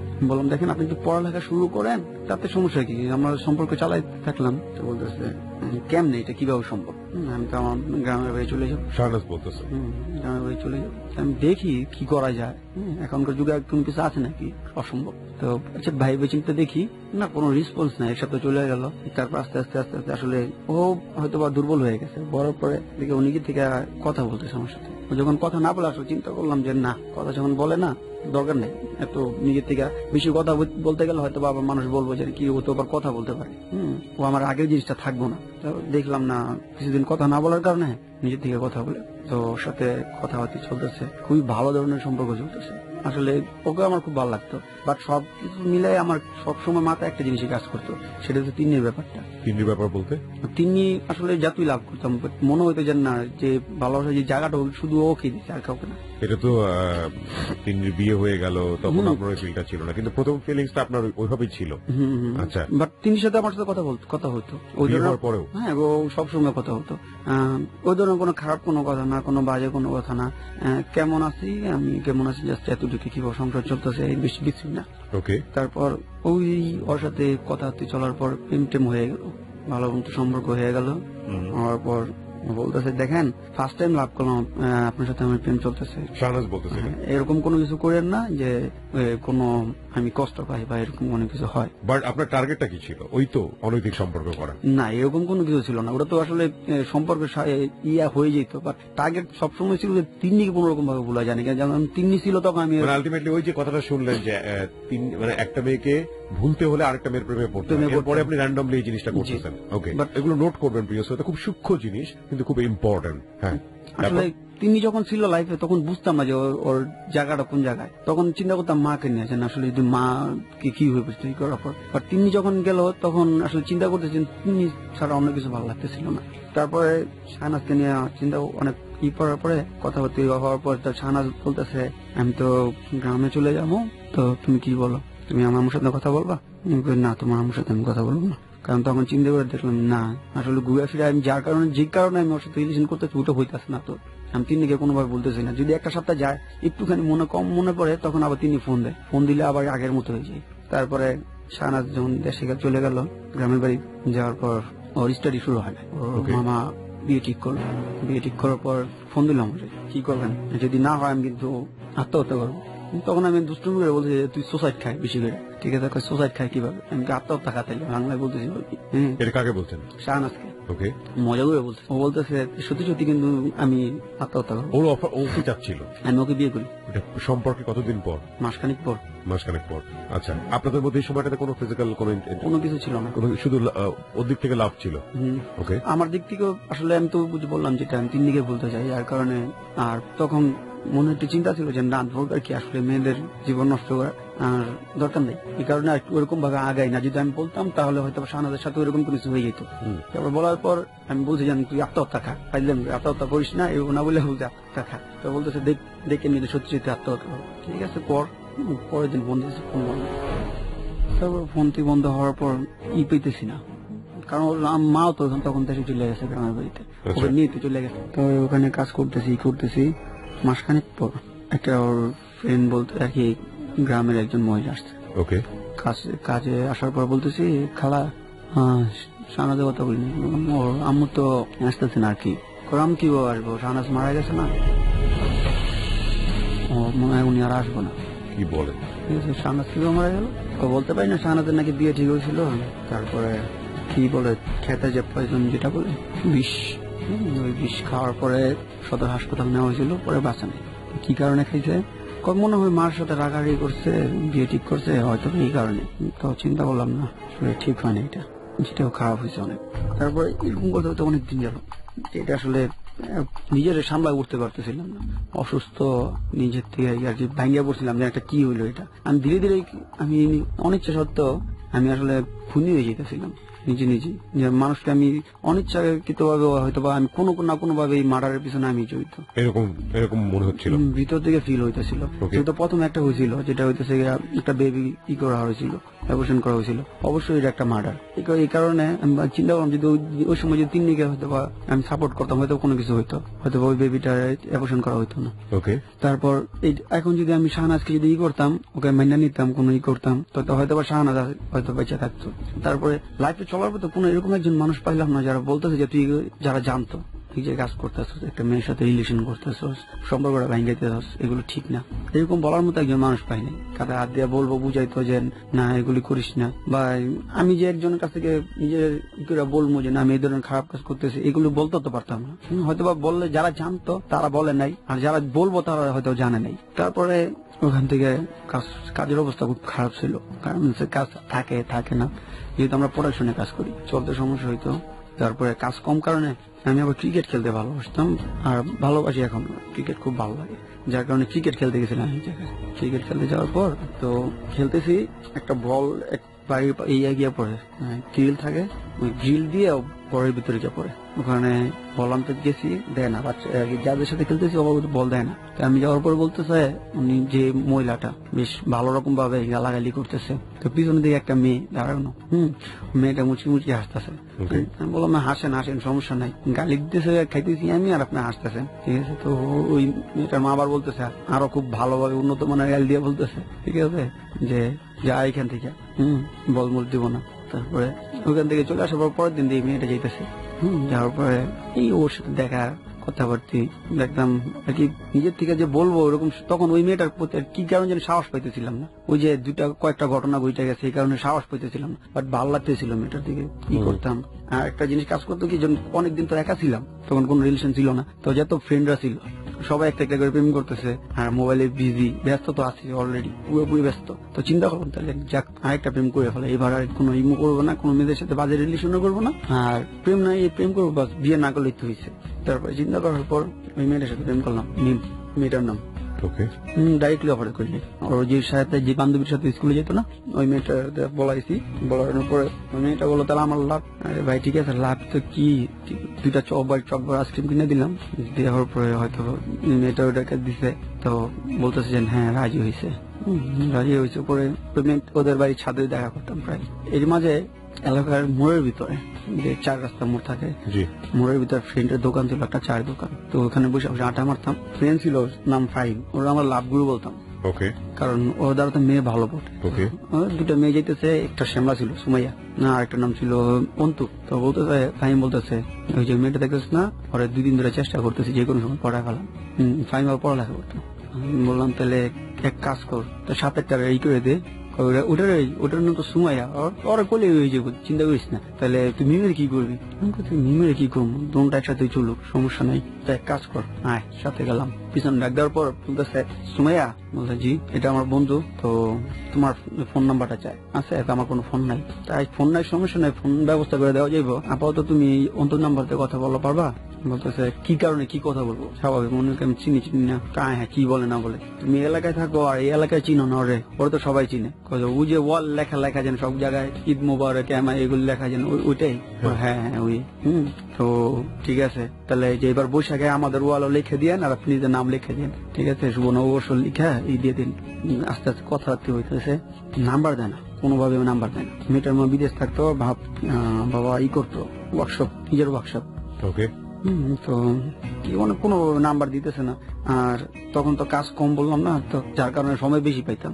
তো ওখানে গিয়ে সময় দিতাম, এখানে মিম আর দেখা গেছে একটু দূরে মিমেদের বাড়ি আর এখানে হলো সুমাইয়াদের বাড়ি, মাঝখানে দাঁড়াইলে তোনটা হয়ে যেত, চিন্তা করুন অবস্থা। ওকে, তারপরে এমন হয়েছে যে মিমে ভাবতেছে ওর জন্য দাঁড়ায় রয়েছি আর এখানে সুমাইয়া ভাবতেছে যে ওর জন্য দাঁড়ায় রয়েছি। মিমে আসলে ও তো হইতেছে যে ছেলেটা আসলে আমার জন্য কি দাঁড়ায় রয়েছে, প্রত্যেক দিন এরকম দাঁড়ায় থাকে, আর সুমাইয়া ভাবে যে ও ভাবতেছে ওর জন্য প্রতিদিন আপনি দাঁড়ায় থাকেন, ছেলেটা কিরকম প্রতিদিন দাঁড়ায় থাকে। এম করতে করতে সুমাইয়া রাজি হয়ে যায়, আস্তে আস্তে ওর সাথে সম্পর্ক মোটামুটি ভালোই চলতে থাকে দুজনের সাথে। তো মিমের সাথে কোন রকম বাজে কিছু হয় না। রোজা এসে রোজার পরে চাঁদের দিন ওই সময় আমরা সাউন্ড সিস্টেমের আয়োজন করি, বাড়ির সামনে যে কথা খালি জায়গা ছিল ওখানে সাউন্ড সিস্টেম বাজাই, আমি আমার সবাই লাইট ব্যবস্থা করে করতেছি। তো সুমাইয়াদের বাড়ির পাশেই ওখানে ছিল করেছিল। তো রাত্র 12টার দিকে ফোনে কথা বলতেছি ওর সাথে। তো রাত্রে 12টার সময় কথা বলার সময় বলতেছেন কি ভয় করে না, আমি ও বলতেছে যে কি করতেছো, আমি বলতেছি যে আসলে গান টান শুনতেছি। তো বলতেছে, আমি বলতেছি কি ভয় করে না, ভয় করবো কিভাবে, ও তখন আর কি অন্য একটা রেডিওর একটা প্রোগ্রাম হতো, বলতেছে আমি এগুলি শুনি ভয় পাই না, আর রাত্র 12টা বাজে তোমাদের গান শুনি না ভয় পাবো। আমি বললাম না রাত্র 12টা বাজে তুমি, বললাম না এখনো যাক না। তারা বলতেছে আচ্ছা তাহলে বিশেষ হয় না, না বিশেষ হয় না, তাই আসতেছি তারা, তোমার এত সাহস তুমি আসতে পারবা? হ্যাঁ তুমি এক কাজ করো, ওই যে কলা গাছ বিলে আছে না, কলা গাছ তুমি বাড়ির পিছনে যে কলা গাছ নেই ওখানে আসো। ঠিক আছে আসতেছি। তারপরে গেলাম, যাওয়ার পর এই আস্তে আস্তে বলতেছে, সাথে কথা বলতেছি, সত্যি লাভ করো তুমি আমার, লাভ না করলে কি তোমার সাথে এখানে দেখা হতে আসছি? তারপরে বলতেছে তো হ্যাঁ তা ঠিক। তারপরে আমার আবার সবসময় বলতেছে যে হাত কাঁপে, শরীর হাত পাও কাঁপে, নার্ভাস অনেক। তো বলতেছে এরকম কেন, হাত তো এরকম কাঁপতেছে, হাত ধরছিল তো, তারপর বলতে এরকম হাত কাঁপতেছে কেন? বললাম হাত কাঁপতেছে, বলতে পারিনি কি কারণে হাত কাঁপতেছে। তারপরে ওইখানে এমনি স্বাভাবিক ভাবে হয়তো কোনো কিছু হয়, চলে যায়। কিছুক্ষণ পর আবার ফোন দেয়, কি দূর দিয়ে চলে গেল, আবার ফোন দিলাম, মানে কি বুঝলাম না। তো তার বলতে তুমি অনেক শিয়ান, তোমার যেরকম দেখা যায় আসলে তুমি এরকম না, অনেক বেশি শিয়ান। হ্যাঁ তো আমি তো শিয়ান, আমি তো নিজেটাই স্বীকার করতেছি। তারপরে বলার পর বলতেছে যে কি হয়েছে, আসবা আমাদের বাসায়, মাথা নষ্ট হয়েছে, আসবো এখন। তোমার বাবা তো পাশের রুমে, তাহলে তোমার বোন ঘুমাইতেছে, ওর মা তো বলছিলাম বিদেশ, তো কিভাবে আসবো, দরজা খুলতেছি তুমি আসো। আর ওখানে তো দূরে গান চলতেছে, সুন্দর আরাম করে ঢুকে গেলাম। যাওয়ার পরে দেখি ছোট বোনটা ঘুমাইতেছে, যেহেতু ছোট বোনের আর ওর জন্য একটা রুম, আর বাবা ছিল পাশের রুম। চুপ করে ঢুকে তারপরে ওখানে ওর ইচ্ছা এবং আমার ইচ্ছা কৃতভাবে দুজনের ভাবে একটা অনৈতিক সম্পর্কে বলা যায়, সেটা হচ্ছে। তো হওয়ার পর হয়তো ফিস করে কথা বলতেছিলাম, বাবা বুঝে ফেলাইছে। বুঝে ফেলার পরে তো বলতে চাই তুমি কার সাথে কথা বলো এভাবে, না বাবা কেউ সাথে, তাড়াতাড়ি করে আমি ভাইয়া চলে আসছি। তো আসলে তখন আবার মনে হতো আগের চিন্তাই কি এমন তো এবার যদি বলে বিয়ার প্রেশার দেয় সেটাই করে। তো কিছুক্ষণ পর আবার একটা ছোট ছেলে দিয়া, একটা ছোট, তখন আমাদের সাথে ছোট ছেলেরাও নাচতেছে, করতেছে, হরদম গান চলতেছে তো সাউন্ড সিস্টেমে। তো একটা ছেলের ডাক দিয়ে বলতেছে নোরা ডাক দিয়ে নিয়ে আস ইয়ের সামনে, সময় বলতেছে কলপাড়ার সামনে আসতে বল। এখন আর আমি যাই না। তো মেয়েটা মোটামুটি বেশ ভালো রাগ হয়ে যায়। আমি একটা জিনিস বলে দিই, আমি আর আমার মা থাকি, কিন্তু পাশে থাকে আমার বোন, ছোট, আমার 3 বোন না, 3 বোনের সবাই ছোট, যে উনি থাকে আমাদের পাশে, যেহেতু মা সবসময় অসুস্থ থাকে, হ্যাঁ ওনার ইয়ের কারণে। তারপরে সময় মোটামুটি রাগ হয়েছে, রাগ হয়ে কি করে আর চাচার কাছে বলে দেয়। তারপর চাচা বলে ঠিক আছে, আসলে ওরকম ডিটেলস এগুলি বলে না, বলা যায় না আমি একটা ছেলের পছন্দ করি, কি করবা, নয়তো যে কোনো সময় ফ্যানের সাথে লাশ পাইবা, আমার লাশ ঝুলে রয়েছে। তারপরে এর ভিতরে আবার কি করছে, আমার কিছুক্ষণ আগে একটা মেসেজ টেক্সট করছিল, নাকি অনেকটা থ্রেট করতেছে যে এমন আমি আত্মহত্যা করবো, এটা সেটা বলতেছে। এই যে এটাই আমার লাস্ট মেসেজ, আই কুইট লিখে পাঠাই। ব্যাস আমি বলতে সত্যি মরে গেছি, ভয় দৌড়াই গেছি, গিয়ে দেখি না কে মরছে, সুন্দর দিব্যি স্টার জলসার নাটক দেখতেছে। ওকে, কারণ আপনি ভয় পাচ্ছিলেন যে ওই আগের ঘটনা ঘটলো কিনা। হ্যাঁ, আবার আগের ঘটনা ঘটলো কিনা। হিসাবে বলতেছে কি কেমন দিলাম, তখন তো আর খুব রাগ। তো চাচারে বলে দিছে না আমি এখানে আসছি, ওর চাচা আমার ওখানে বাইরে গেছে। আমার মা ছিল না, বোন ছিল। বোনের বলার পর বোন বলতেছে যে চান ও আর কখনো ডিস্টার্ব করবো না। আমি আসার পর বলতেছে নাকি যদি কিছু শেয়ার করি, শেয়ার করার মতো শুধু আমার বোনের সাথে শেয়ার করি, আর সাথে না। ওকে, তো বলতেছে কি মনে মন তুই কি মেয়ের সাথে প্রেম করস? না, তোমার মাথা নষ্ট হয়েছে, আমি ওর সাথে প্রেম করবো। বললো হ্যাঁ আমার মনে মনে চাচা আসছিল। ঠিক আছে, নেক্সট আর কখনো আসবো না, কি ব্যবস্থা করতেছি। পরে ওকে ডিরেক্ট না করে দিলাম। ওর যে চাচা আসছিল বিচার নিয়ে, তো খুব রাগ হয়েছে আমার ওনার উপরে। আপনি নিজের মেয়ের সাথে তো প্রেম করি নাকি, আপনি আরেকটা আমার বিচার নিয়ে আসছেন কি লেগে? ওনার আবার মেয়ে ছিল নাম শিমু, সুমাইয়ের চাচতো বোন। তো তোমার সাথে ব্রেকআপ। সময় জিনিসটা আসলে সুন্দরভাবে মেনে নিল, কোনো ই করলো না। ঠিক আছে, অনেক দেখাইলো তোমার মতো হাজারো ছেলে পাম। আমি ঠিক আছে, হাজারোটা নিয়ে থাকো, আমার মতো একটাও পাইবা না, তুমি হাজারগুলি নিয়ে থাকতে পারবা। কথা আমি কি ইচ্ছা করে ব্রেকআপ করতেছি, তুমি তো করতেছো, আমি তো হাজারটা নিয়ে থাকতে চাই না। আমি তো দরকার নেই তোমার, আমি থাকবো না মনে মতো বাসায় বলছো গেলি। তারপর এগুলো চলার পর সুমাইয়া আর শিমু, ঠিক আছে, দুজন খুব বেশ ভালো রকমের ঝগড়া লাগতো। চাচা তো বোন ছিল, তো শিমু আমাকে বলতেছে আসতেছি তো একদিন দেখে বলতেছে শুনে যান কি হয়েছে, আপনার ভালো কাজ করছে, সময় মেয়ে ভালো না, দেখেন কেমন খারাপ মেয়ে। হ্যাঁ, ওর বোন কিন্তু বলতেছে কেমন খারাপ মেয়ে, আপনার বাসায় পাঠাইছে।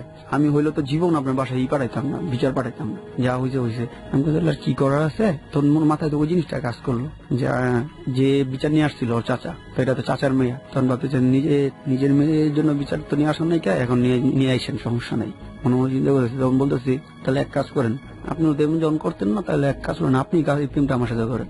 ওর সাথে তো ব্রেকআপ হয়ে গেছে। আর মেয়েটা আসলে মেয়েটা কিরকম ছিল, পুরোপুরি ক্যারেক্টারলেস, এলাকায় মোটামুটি ভালো নাম, সবাই চিনে। তো বলতেছে ঠিক আছে, আমি জানতাম যে একবার বলা লাগবো না, হয়তো কিছুক্ষণ যদি দিতাম, ওর ছাই দিতাম, ও নিজে থেকে ও বলতো। তারপরে বলার পরে বলতেছে ঠিক আছে সই রাজি, ওকে। তো ওই দিন রাত্রে, ঠিক ওই দিন রাত্রেই নতুন যে ঘর তোলার জন্য যে টিনের রুম তোলে, অর্ধেক হয়েছে আর অর্ধেক হয় নাই। আমাদের পাশে এখানে মাটি ভাড়া থাকে, তো নতুন ঘর তুলতেছে।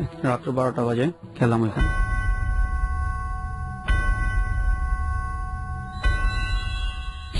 প্রিয় শ্রোতা, আমরা এই জায়গাটায় ছোট্ট একটা বিরতি নিতে চাই। আপনারা সবাই শুনছেন রয়্যাল টাইগার ড্রিঙ্ক প্রেজেন্টস যাহা বলিব সত্য বলিব, এবিসি রেডিও FM 89.2 এ।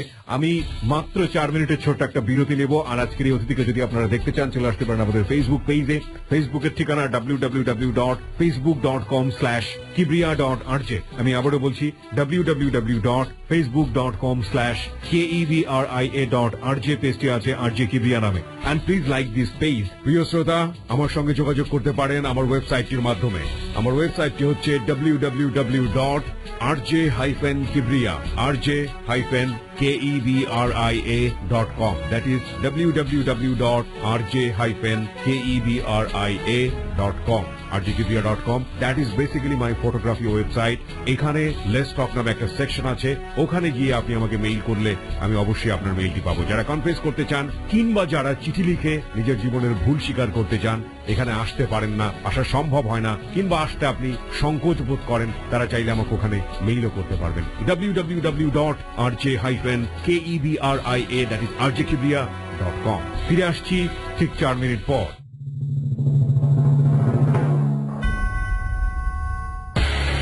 রয়্যাল টাইগার ড্রিঙ্ক প্রেজেন্টস যাহা বলিব সত্য বলিব, recharge yourself. Royal tiger drink presents যাহা বলিব সত্য বলিব, রিচার্জ ইয়োরসেলফ।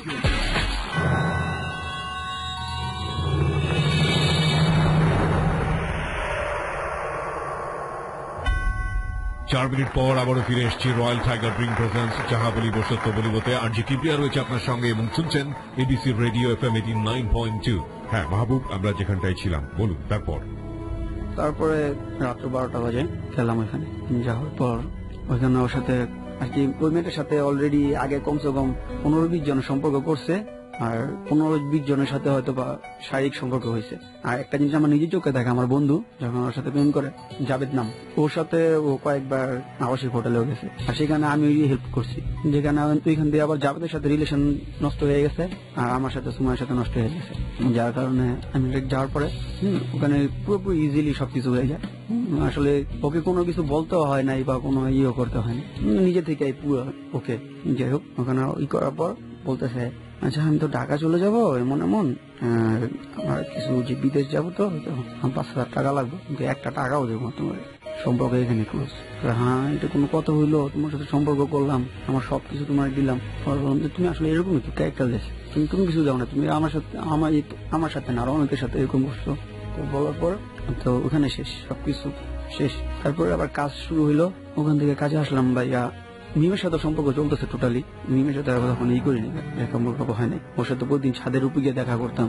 ওখান থেকে পুলিশ লাইন কাজে আসছে, ওখানে আমার ফ্রেন্ড একটা আছে সুমন বলে নাম, ওই নেই কাজে নেই, খুব ক্লোজ ফ্রেন্ড, সবকিছু জানে আমার ব্যাপারে, শুধু ওই জানে। আর ও যে আমার চাইতে ভালো তা না, বলবো আমার চাইতে আরো দ্বিগুণ। তারপরে ওখানে যাওয়ার পর কাজ করতেছি, কাজ করার পর স্বভাব সুলভ চরিত্র যেটা আগের মধ্যে, ঠান্ডা কোনো নাই, সবার প্রিয় পাত্র হয়ে উঠলাম অল্প কিছুদিন। তাই যাওয়ার পরে মোটামুটি সবার প্রশংসা থাকাতে সবের একটা জিনিস চিন্তা করতে, আসলে এই ছেলেরা প্রশংসা করা হয়তো অনেক ভালো, সবাই যে প্রশংসা করে। আর প্রশংসাগুলো এরকম হইতো যেন সবাই আগে চুরেই করতো, সামনাসামনি অনেকে করতো না, আগে চুরে হয়তো বা বললে মেয়েগুলি অনেক ই হইতো। তারপরে একটা মেয়ে ছিল মনীষা, তো মনীষার সাথে প্রেম করলাম বলতে ওকে আমার হেল্পার দিল, হেল্পার হিসেবে দেওয়ার পরে একবারই ইজি ছিল। আমি যেরকম ভাবে ইজিলি একদম বলতেছি যে একটা মেয়ের সাথে কথা বললাম, প্রেম করে ফেললাম, আসলে সত্যি বলতে এতটুকু ইজি। গার্মেন্টসে এরকম হয়, ওরা তো গ্রাম থেকে বেশিরভাগ আসে, আর অনেক সহজ সরল, যদি একটু চিন্তা করে, একটু একটা ভালো ব্যবহার করে বা একটু আশ্বাস দেয় যে তোমার সাথে আমি সম্পর্ক করার পর বিয়ে করবো, এই জিনিসটা বললে আছে না, ওরা সহজেই সবকিছু মাইনা নেয়, যার কারণে পটাইতে বেশি একটা সমস্যা হয় না। তারপরে মনীষার সাথে প্রেম করার পর মনীষার সাথে অনেকদিন কথা চলতেছিল, প্রায় 1 বছর ওই জায়গায় কাজ করে 1 বছর ওর সাথে প্রেম।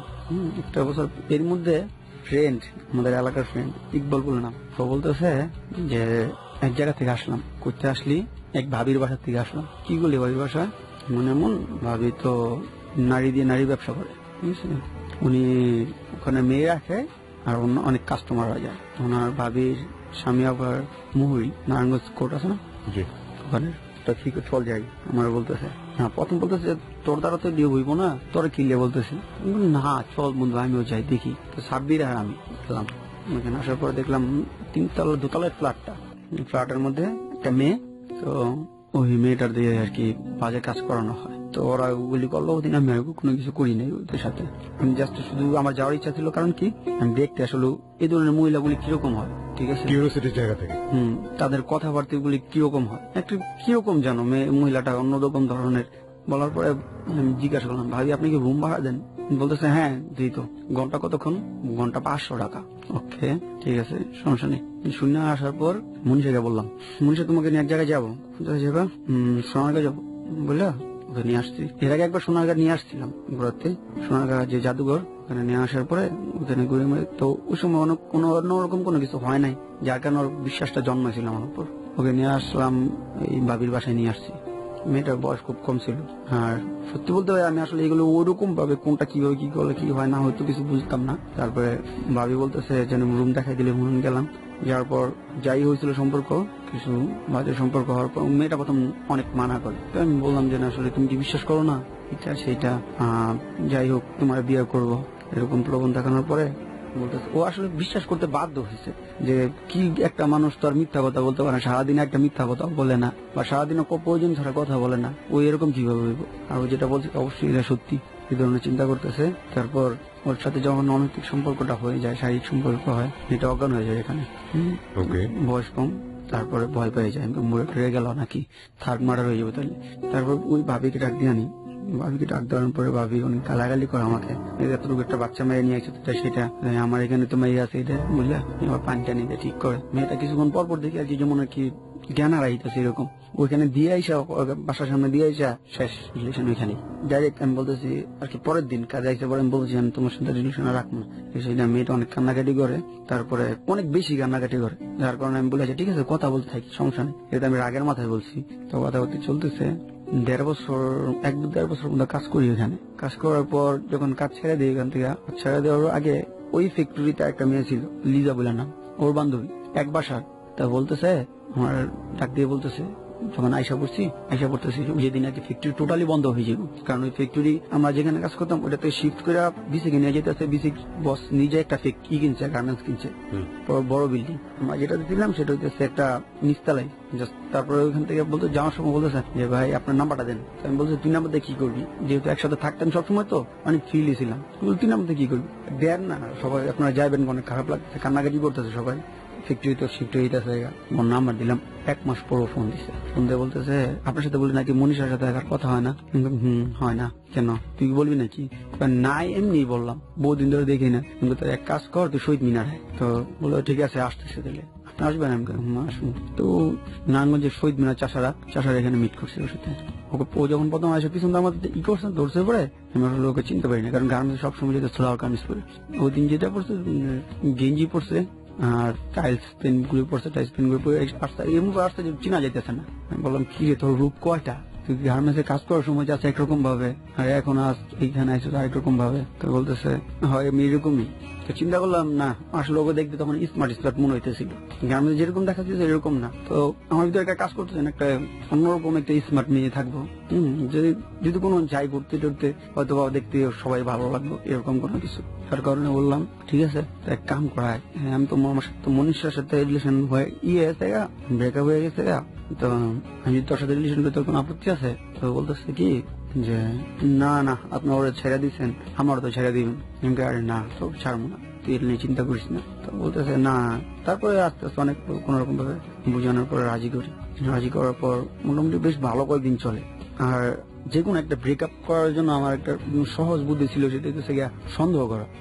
যে কোনো একটা জিনিস নিয়ে ছোটখাটো একটা জিনিস সন্দেহ করে আস্তে আস্তে ঝগড়া সৃষ্টি করা, ঝগড়া থেকে তারপরে আল্লাহ যে কোনো একদম সহজ ভাবে ব্রেকআপটা করে ফেলা, একদম সহজ ভাবে, কোনো দেরি হয় না। তারপরে ওর সাথে প্রেম টেম হইতেছে, ভালোই কথা চলতেছে। এখানে মনীষা শোনার পরে মনীষা হাত কাইটা পুরো খারাপ অবস্থা, হাত কাইটা নাম লেখছে, লেখছে। তো এর ভিতরে একটা মজার ঘটনা ঘটছিল। আমি মনীষার কান্না দেখে আমি বলছিলাম নিজেরে যে দেখ ও আমার জন্য হাত কেটে চালাইছে, যাক ভাত দেখ, তো তোর সাথে সম্পর্ক না রাখলাম, ওর সাথে রাখলাম। তো লিজা বলতেছে আমিও তো আপনার ভালোবাসা পেয়েছি। তো ও আবার হাত কাটতে গিয়ে আমার নাম ভুল করে আবার বানাম ভুল করে ফেলাইছে, হাত কাটতে তো আর ঠিক করতে পারবো না। এটা নিয়ে অনেক হাসাহাসি হয়েছিল।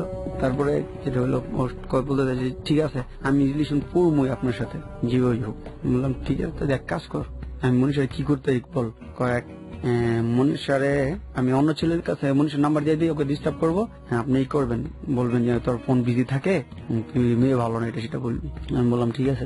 তারপর যেটা হলো ফোন আর কেউ আমার বুলা দেখেন, এখন ওই ছেলেটা ফোন দিব মনে আপনি এখন ফোন দেন। তো আমি ফোন দিতাম, ফোন দিতে পাইতাম ওয়েটিং। ওই আবার ওই ছেলেটা ফোন কাটাতে আমার ফোন রিসিভ করতো, আর আমি বকাঝকা করতাম, কি তুই এতক্ষণ কার সাথে কথা বললি?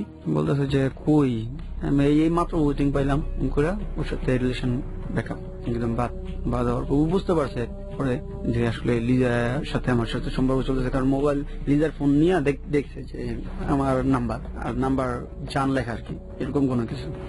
তারপরে লিজাকে নিয়ে আমি আবার ওই ভাবির বাসায় চলে যাই। মানে একের পর এক আপনি এই ধরনের সম্পর্কে জানাচ্ছেন? জি। কেন, মানে আপনার ভিতরে কি, মানে তখন আর ভিতরে কোনো কিছু কাজ করতেছিল না।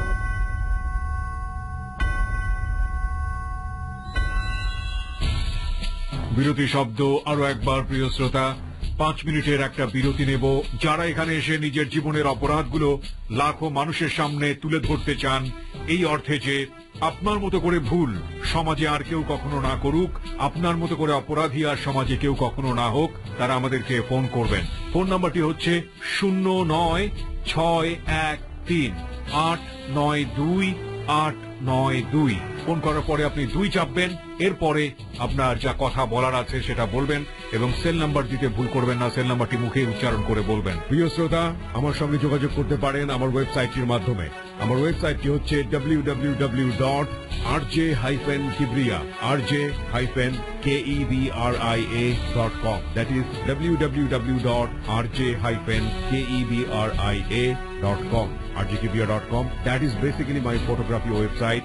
এখানে লেটস টক নামে একটা সেকশন আছে, ওখানে গিয়ে আপনি আমাকে মেইল করলে আমি অবশ্যই আপনার মেইলটি পাবো। যারা কনফেস করতে চান কিংবা যারা চিঠি লিখে নিজের জীবনের ভুল স্বীকার করতে চান, এখানে আসতে পারেন না, আসা সম্ভব হয় না, কিংবা আসতে আপনি সংকোচ বোধ করেন, তারা চাইলে আমাকে ওখানে মেইলও করতে পারবেন। www.rj-kebria, that is rjkebria.com। আমরা বিরতির পর আবারও ফিরছি।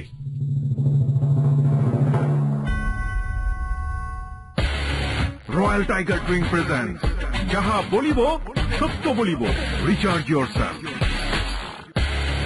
রয়্যাল টাইগার ড্রিঙ্ক প্রেজেন্টস যাহা বলিব সত্য বলিব, রিচার্জ ইয়োরসেলফ।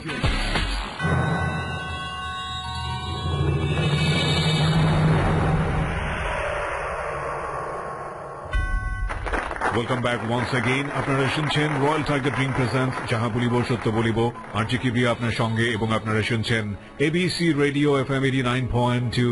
আপনারা শুনছেন মাহবুবকে। ওকে, কথা না বাড়িয়ে আরো একবার তাকেই আমরা নক করছি। মাহবুব, তারপরে ভাবির বাসা ওকে নিয়ে যাই। কনেকগুলো ট্রিপ দেওয়ার পর ভাবি আমাকে দেখে আবার তুই আবার আসছিস। লিজা তো মোটামুটি চোখটা কবর উঠে যায়। তারপর মানে বললাম আরে এটা তোমার ভাবির বাসা, তাই আমি আসুন না। তো বলার পর ভাবি গিয়ে সাইডে নিয়ে ম্যানেজ করলাম যে ভাবি প্লিজ করো না, গেঞ্জাম লাগাও না, তুমি 1000 টাকা নাও।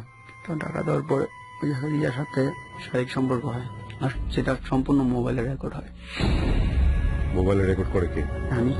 ভিডিও করেন আপনি? জি। ওকে। তারপর মোটামুটি কয়েকদিন চলার ওখান থেকে কাজ ছেড়ে আসা পর বললাম না, তারপর যেটা হয় তো যে গার্মেন্টসে কাজ করতেছি মোটামুটি বহু দিন চলতেছে এভাবে, আস্তে একটার পর একটা চলতেছে। তারপর ইয়াকে লিজাকে আবার বললাম যে চলো আমি আরেক জায়গায় যাবো, ভাবির বাসায় যাবো তোমার নিয়ে। লিজা কোনো মতে রাজি হয় না, না আমি যাবো, ওখানে ভালো লাগে না, এটা সেটা বলে। তারপর বললাম ঠিক আছে তুমি এক কাজ করো, শহীদ মিনার আসো, একটু মিট করুন দরকার আছে। আসার পর ফোনে আমি ভিডিওটা দিয়ে দিই। ওকে, ভিডিওটা কেন দেওয়ার কারণ বলছি যে তুমি এটা বাসায় নিয়ে দেখো, তারপর তুমি বাড়ির যাবা না যাবে তোমার ইচ্ছা। এই ব্ল্যাকমেইলটা কেন করলেন আপনি? তখন আসলে সত্যি বলতে কোনো কিছু কাজ করতেছে না ভিতরে, কি কারণে করতেছি কেন করতেছি এরকম কোনো কিছু না, জাস্ট তখন মনে হচ্ছে যে এটাই ঠিক আছে, এটা যেটা করতেছি এটাই তো ঠিক, এটাই তো ভালো। তারপর ও বাসায় গেছে, বাসায় গিয়ে ফোন দেয়, ফোন অফ। তারপর 10টার দিকে ফোন দিয়ে বলতেছে কাজটা কি ঠিক হয়েছে? বললাম যে কাজটা ঠিক হয় নাই, খারাপও হয় নাই, তুমি এখন যাইবা কিনা বলো। তারপর বলতেছে আচ্ছা এরকম করার তো কোনো দরকার নাই, আমি তো এমনি যাইতাম, তোমার ভিডিওটা কি কারণে করলা? ঠিক আছে, তো এক কাজ করো, আমার যে হেল্পার ছিল একটা ছোট হেল্পার জিসান করে না, জিসানের মা কাজ করে, আব্বু কাজ করে, ও কাজ করে, তোর বাসা পুরো ফাঁকা থাকে। তো বললাম জিসান তুই কাজ কর, তুই তোর বাসায় আমার নেওয়ার ব্যবস্থা কর, তোর আমি টাকা দিব, তুই দিয়ে খরচ করিস। আমরা তো ওর সাথে লিজার সাথে আবার কথা বলা দিয়েছিলাম, জিসানটা বলছি যে এটা তোর ভাবি লাগে। তো জিসান বলছে ঠিক আছে ভাইয়া সমস্যা নেই। তারপর পরে নিয়ে শহীদ মিনার থেকে নিয়ে গেছিলাম ওদের বাসায়, জিসানদের বাসায় নিয়ে জিসানকে টাকা দিলাম কিছু, বললাম যে তুই বাইরে যা। তো জিসান ও বলতেছেন আচ্ছা এগুলো তো করার কোনো কারণই থাকে না, তুমি ভিডিও করো লাগছে লিগা, তুমি এমনি বলতেছে এমনি তো সবকিছু হয়, প্রথমবার করছি না, তুমি ভিডিওটা ডিলিট করো। ঠিক আছে আগে যাই হোক ওটা হয়ে লোক। তারপর তো মোবাইলটারে কি করে রাইখা জাস্ট ক্যামেরাটা অন করে এবার রাইখা, ও দেখে নাই, দুইটা ফোন ছিল, একটা নোকিয়া ছিল ক্লাসিক আর একটা S30 ছিল। তো S30 যে ছিল সেটা দেখে নাই, বাট নোকিয়া ক্লাসিকটা দেখছে, ক্লাসিকটা ফোনে হাতে দিয়ে দিছি আমি, এনে এবার তো আর কোনো কিছু হবো না, সমস্যা নেই। প্যান্টের মধ্যেই জাস্ট একটুখানি ক্যামেরাটা বাইর করে S30টা ক্যামেরা অন করে রাখছি। তো ওরা বললাম তুমি এক কাজ করো, এই নাও তোমার হাতে দিলাম, তুমি ডিলিট করে দাও। ওর সাথে যাই হয়েছে ওখানে হওয়ার পর ও ফোন এই করলো, ফোনের থেকে ডিলিট করে দিল। বাট এই ফোনেতে ওর প্রথমটা ডিলিট হয়েছে, আরেকটাতে কিন্তু এখানে রেকর্ডিং হইতেছে, ভিডিও হইতেছে। তারপরে কয়েকদিন পর বলতেছে বিয়ে করতে হইব, ঘুরে ফিরে আবার আগের কথা। আপনি এই রিস্কটা কেন নিচ্ছিলেন? একটা ভিডিও দেখার পরে তো একটা মেয়ে সুইসাইড করতে পারে, সে কথাগুলো আসলে তখনও মাথায় কাজ করতো না। ওকে ঠিক আছে। তারপরে বলতেছে এমন এমন, আমি বললাম যে তাহলে যদি এখন যদি ভিডিও তুমি বিয়ের জন্য প্রেশার দাও, ব্রেকআপ করে ডাইরেক্ট বলতেছিলাম যে আসলে তোমার সাথে আমি সম্পর্ক রিলেশন রাখবো না। বলার পর বলতেছে না রাখতে হইব, জোর জবরদস্তি অনেকটা, এটা সেটা। বললাম আসলে তোমার কাছে কোনটা বেশি প্রিয়, তোমার সমাজে চলা বা তোমার পরিবার, এইগুলো বেশি প্রিয় না আমি বেশি প্রিয়? বুঝলাম না ঠিক, তো বুঝাই বলেন। বললাম ধরো তোমার প্রত্যেকটা ফোন ফেক্সের দোকানে যেখানে গান লোড দেওয়া হয়, বা ধরো কোন ইন্টারনেটে সেটা আল্লাহ যেভাবে হোক, তথ্য প্রযুক্তির কল্যাণে হোক আর অকল্যাণে হোক, যদি আমি সবার হাতে পৌঁছাই দেই তোমার ভিডিওটা, তাহলে কেমন হইব? তো বলতেছে কোন ভিডিওটা? ওটা আমি কাইটাই দিয়েছি, হাসতেছে, বলতেছে আচ্ছা ঠিক আছে সমস্যা নেই, খাইটা যখন দিচ্ছ তো তোমার আমি আরেকটা দেখাবো। তো কোনটা? ওইটা কি আপনার সব কাটার নাম কি বলো, তুমি তোমার মেমোরি ফরম্যাট করে দিলে, আর থাকলো কোথায়? তুমি আসো, তোমার নতুন একটা ছবি দেখাবো। বলে আসার পরে আবার শহীদ মিনার মিট করছে, ওইটা দেখে তো মাথা নষ্ট। তো ও আমার ফোন চাইছে, বলছি না তুমি এক কাজ করো, তোমার শেয়ার চাল করো, আমি তোমার শেয়ারে দিতেছি। জানি ফোনে দিলে হয়তো ফোন টোন যদি ভাঙা ফেলায় তো আর প্রবলেম, শেয়ার এটা আবার ভিডিও দেবেন। আর দিয়ে দিচ্ছি আবার ওইটা। তারপরে দেখা বলতেছে আমি বললাম দেখো ওই এর আগে ভিডিওটা কাটছো তুমি এই কাজটা করিয়া, আর এবার ভিডিওটা কাটতে হবে আরেকটা কাজ করো। কি কাজ? তোমার সাথে আমার সম্পর্ক একবার ক্লোজ, তুমি আর আমার সাথে কোনো সম্পর্ক রাখতে পারবা না। ওকে, কন্ডিশন মেনে নিল। ঠিক আছে, কবে তাহলে ডিলিট করে দেন, আমি আপনার সাথে সম্পর্ক রাখবো না। না না এখন না, ঠিক আছে এখন থেকে 6 মাস পর ডিলিট করবো, সমস্যা নেই। না অনেক রিকোয়েস্ট করতেছেন, বললাম ঠিক আছে 6 মাস না 3 মাস কমাই দিলাম তোমার জন্য ডিসকাউন্ট, এভাবে বলছি তোমার জন্য ডিসকাউন্ট 3 মাস কমাই দিলাম। 3 মাস পর কি করবো, যদি দেখি যে 3 মাসের মধ্যে তুমি আমাকে ফোন না দাও তাহলে আমি আপনার থেকে ডিলিট করতে হবে, এতটুকু বিশ্বাস করতে হবে। তারপর শেষ, ওর সাথে রিলেশন কোনো কথা হইতেছে না, কোনো হইতেছে না। পরে শুনছি যে ওনাকে বিয়ে হয়ে গেছে। বাট সবকিছু মিলে একদম প্রথম থেকে আর শেষ পর্যন্ত এখনো আমার সাথে 3 সাথে কথা হয়। কথা হলো কোনো বাজে ধরনের কোনো কথা না, কোনো বাজে কোনো কিছু না, জাস্ট ভালো আছে কিনা খোঁজ খবর নেওয়া, এটাই সবসময় কি চলতেছে, কিন্তু পারতেছি না কোনো কারণে ওরা করতে, ভুলে থাকতে পারতেছি না, কোনো করতে পারতেছি না। ওকে। আর এর মাঝে যেমন লাস্ট যেটা হয় সেটা হচ্ছে আপনার কাজে যেতাম, যেখানে কাজ করি সেখানে কাজে আসতে যাইতে তো স্কুল তো পড়ে, স্কুলে আমরা যখন কাজ যাই তখন হয়তো স্কুলের মেয়েরাও কাজে স্কুলে যায়, তখন আমরা যখন আসি দুপুর তখন দেখে আসে এটা, তো ওই জায়গার একটা মেয়ের সাথে এই হয় লাস্ট। মেয়েটাকে দেখার পর নাকি বৃষ্টির দিন ছিল না, কিন্তু ওই পানির কারণে মাটির রাস্তা তো পিছলা খায় পড়ে যাওয়ার কারণে মেয়েটা দেখে অনেক হাসে। হাসার পরে অনেক আমার কাছে অন্যরকম লাগে, কিরকম এরকম হাসতেছে। পরের দিন বলতেছে যে মনে মন ওই যে উনি না ওই দিন পড়ে গেছে। সেকেন্ড ডে হয়েছে থার্ড, প্রতিদিনই এরকম হইতেছিল। তারপরে একদিন বলে ফেলাইছেন, আচ্ছা আপনার কি আমাকে এতই বেশি ভালো লাগে প্রতিদিন আপনি এই এক কথা বলতেছেন? তো পাশের মেয়েটা বলতেছে আসলে তুই একটা কথা কয়বার বলস, এই জিনিসটা ভালো না, সরি ভাইয়া। বলার পরে আশা এসে গেছে। তো পরের দিন আবার দেখতেছি যে মেয়েটা সরি বলছে না, ওটা বলতেছি যে থ্যাংক ইউ, আপনি আসলে করার পর থেকে ওই মেয়েটা আর কিছু বলে না, বলতেছে না ঠিক আছে সমস্যা নেই, আসলে এগুলো তো ঠিক না, আপনি পড়ে গেছেন এটা সেইটা বলতেছে। আচ্ছা যাই হোক, আপনার কাছে কলম আছে? বলার পরে বলতেছে হ্যাঁ আছে, কেন একটু কাগজটা দিবেন না, আপনার এটা নোটবুকটা দিছে, কলমটা নাম্বারটা লিখে দিয়ে দিছি, বলে আমি আপনার ফোন নাম্বার দিয়ে আমি কি করবো, একটু কথা বললাম সমস্যা কি। তার বলতেছে কথা বলুন, কি কথা বলুন? আরে ভাইয়া আপনি নিয়েন তো পরে বল মনে কি বলি না বলি। তারপরে ওর সাথে কথাবার্তা বলি, কিছু দামি দামি গিফট দেই, যার কারণে প্রথম যে মেয়েটা পড়ে গেছি বলে অনেক করতো, ওই মেয়েটা আসলে নিজের থেকে করতেছে কিরকম ভাই সরি ভাই, ও বলতেছে ওর সাথে মোটামুটি সম্পর্ক হয়ে গেছে। তা সম্পর্ক বলতে গেলে ফ্রেন্ডশিপ না, আমি আসলে কোনো ছেলের সাথে কোনো প্রেম করবো না। ওই মেয়েটার পুরো একদম ডাইরেক্টলি বলতে আমরা দুজন বন্ধু হইতে পারি ভালো। ধীরে ধীরে আর কি গিফটের সংখ্যা বাড়াই দিলাম, একটার পর একটা একটার পর একটা, একসময় দুর্বল হয়ে গেছে। ওর সাথে সম্পর্ক চলতেছে, তো বলতেছে যে আসলে প্রেম ভালোবাসা মানে তো শারীরিক চাহিদা না। আমি ওকে অফার করি, প্রথম যখন বলি তখন বলতেছে প্রেম ভালোবাসা তো আসলে শারীরিক চাহিদা না, যদি এরকম কিছু হয় তাহলে চলেন আমরা বিয়ে সাথে করি। বললাম দেখো আমি তো এখনো ছোট, বলছি আমার বয়স তো কম, বলছিস বয়স কম, উনি সব বোঝে আমার বয়স কম। বললাম হ্যাঁ আমার বয়স তো কম, আমার সম্ভব না, তো তুমি কি বলো? এক কথা দুই কথা হয়তো রাজি হয় না, পেনাপিড়িতে পিটাপিড়িতে হয়ে গেছে। তো যাওয়ার পর ওদের বাসায় গেছি, ওদের বাসায় যাওয়ার রাত্র তখন 11:30 হইব। যাওয়ার পর ওরকম কোনো কিছু হয় না, জাস্ট একটা ছেলে একটা মেয়ে যদি রাত্রে এক জায়গায় দাঁড়ায় থাকে সেটাও আসলে পজিটিভ ভাবে কেউই দেখে না, দেখার মতো বিষয় হয় না। তো জায়গাও আসলে ওরকম ছিল না, জায়গাটা খুব বাজে জায়গায় ছিল। তো দেখার পর একটা লোক দেখে ফেলাইছে, আমার দেখে নাই, বাট ওরা দেখার পরে ওর বাসায় গিয়ে বিচার দিছে, এমন এমন আপনার মেয়েকে দেখছে এই জায়গায়। ও আবার আমার কথা বলে দিছে, পরে আমার বাসায় যখন আইতেছিল তখন আমি বাসার দিকে বেরিয়েছি, তখন আমার হাতে ধরছে ভাই, বড় ভাই, বলতেছে কিরে তুই কি এমন এমন ওর সাথে করস? আমি বললাম না তো, কি বলছে? বললো মনে মন ওই বলছে, কেউ বলতে পারি না, যাই হোক হয়তো কথা হইতে বলছিলাম ফ্রেন্ড হিসাবে। তো বলতেছে তার ফ্রেন্ডশিপ ছুটাইতেছি দাঁড়া, বলে তুই আয় আমার সাথে। ওর মাঠের ভিতর নিছে, এলাকার ভিতর তো আসলে কেউ মারতে পারবো না, ওরকম কোনো নেই, কেউ ওর এলাকা আমারও এলাকা, মাঠের ভিতরে সবাই ক্রিকেট খেলতেছে, আমার ফ্রেন্ডরা খেলতেছে। ওই যখন আমার কলার ধরছে, আমার যে বাড়ি যে ফ্রেন্ড ওরা ছিল, তো মোটামুটি সবাই স্টেমার ব্যাট তুলে দাঁড়িয়েছে, একটা থাপ্পড় দিয়া দেখ এখানে একদম ঠিক মতো করে দিন, তারপর আর কিছু বলে নেই। তারপর বলতেছে বাসায় গিয়ে বলছে যে মনে মন দেখ আমি কিছু পালাম তো জিজ্ঞাসা করতে, আর ও কি করছে এমন ওর বন্ধু বান্ধব নিয়ে স্টাম এগুলো নিয়ে আসছে, এগুলো নিয়ে আসছে আমার মারার জন্য। তারপর আমার কি করবি আর কি, মেয়েটা আমার বলতেছে ওর দিন কাজ যাওয়ার সময় বলতেছে আপনি জানি আমার চোখের সামনে জীবনে পড়বেন না, আপনি আমার ভাইরা মারতে চাইছেন এটা সেটা। আর আজব তোমার ভাইরে কোন মারতে চাইলাম, তোমার ভাই দিয়ে আমার মারতে চাইল, ঠিক আছে। তারপর বলতেছে না আমার ভাইয়া বলছে। আমি বললাম না কি করি নাকি, আমি মারি নাকি? তো বলতে সত্যি হ্যাঁ বুঝাইলাম, সবকিছু বুঝাইলাম।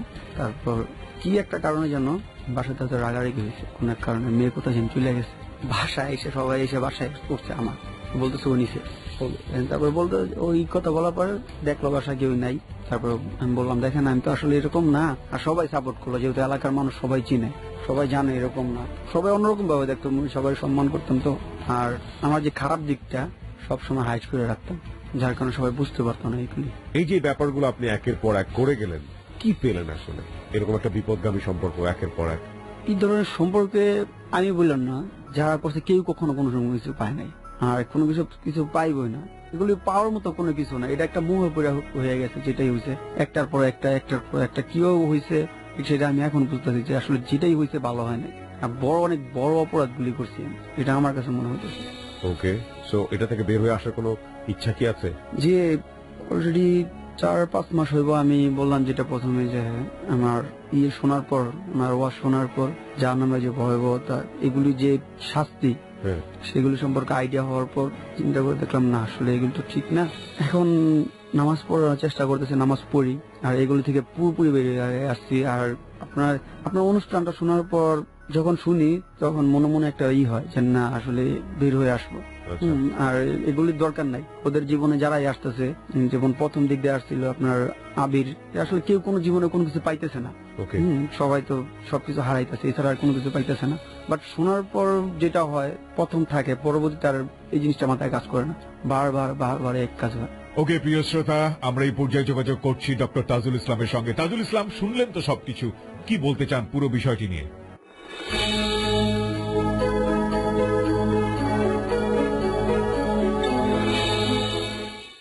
যা বলিব সত্য বলিব অনুষ্ঠানে সবাইকে স্বাগত জানাচ্ছি। আমাদের আজকের অতিথি মাহবুব। এখানে যা শিক্ষণীয় আমাদের সেটা হচ্ছে এই যে সে গার্মেন্টসে চাকরি করবার সময় একটা মেয়ের সঙ্গে সম্পর্ক করে, তার সঙ্গে তার শারীরিক সম্পর্ক হয়, মেয়েটা প্রেগনেন্ট হয়ে যায়, কিন্তু সে মেয়েটাকে বিয়ে করে না।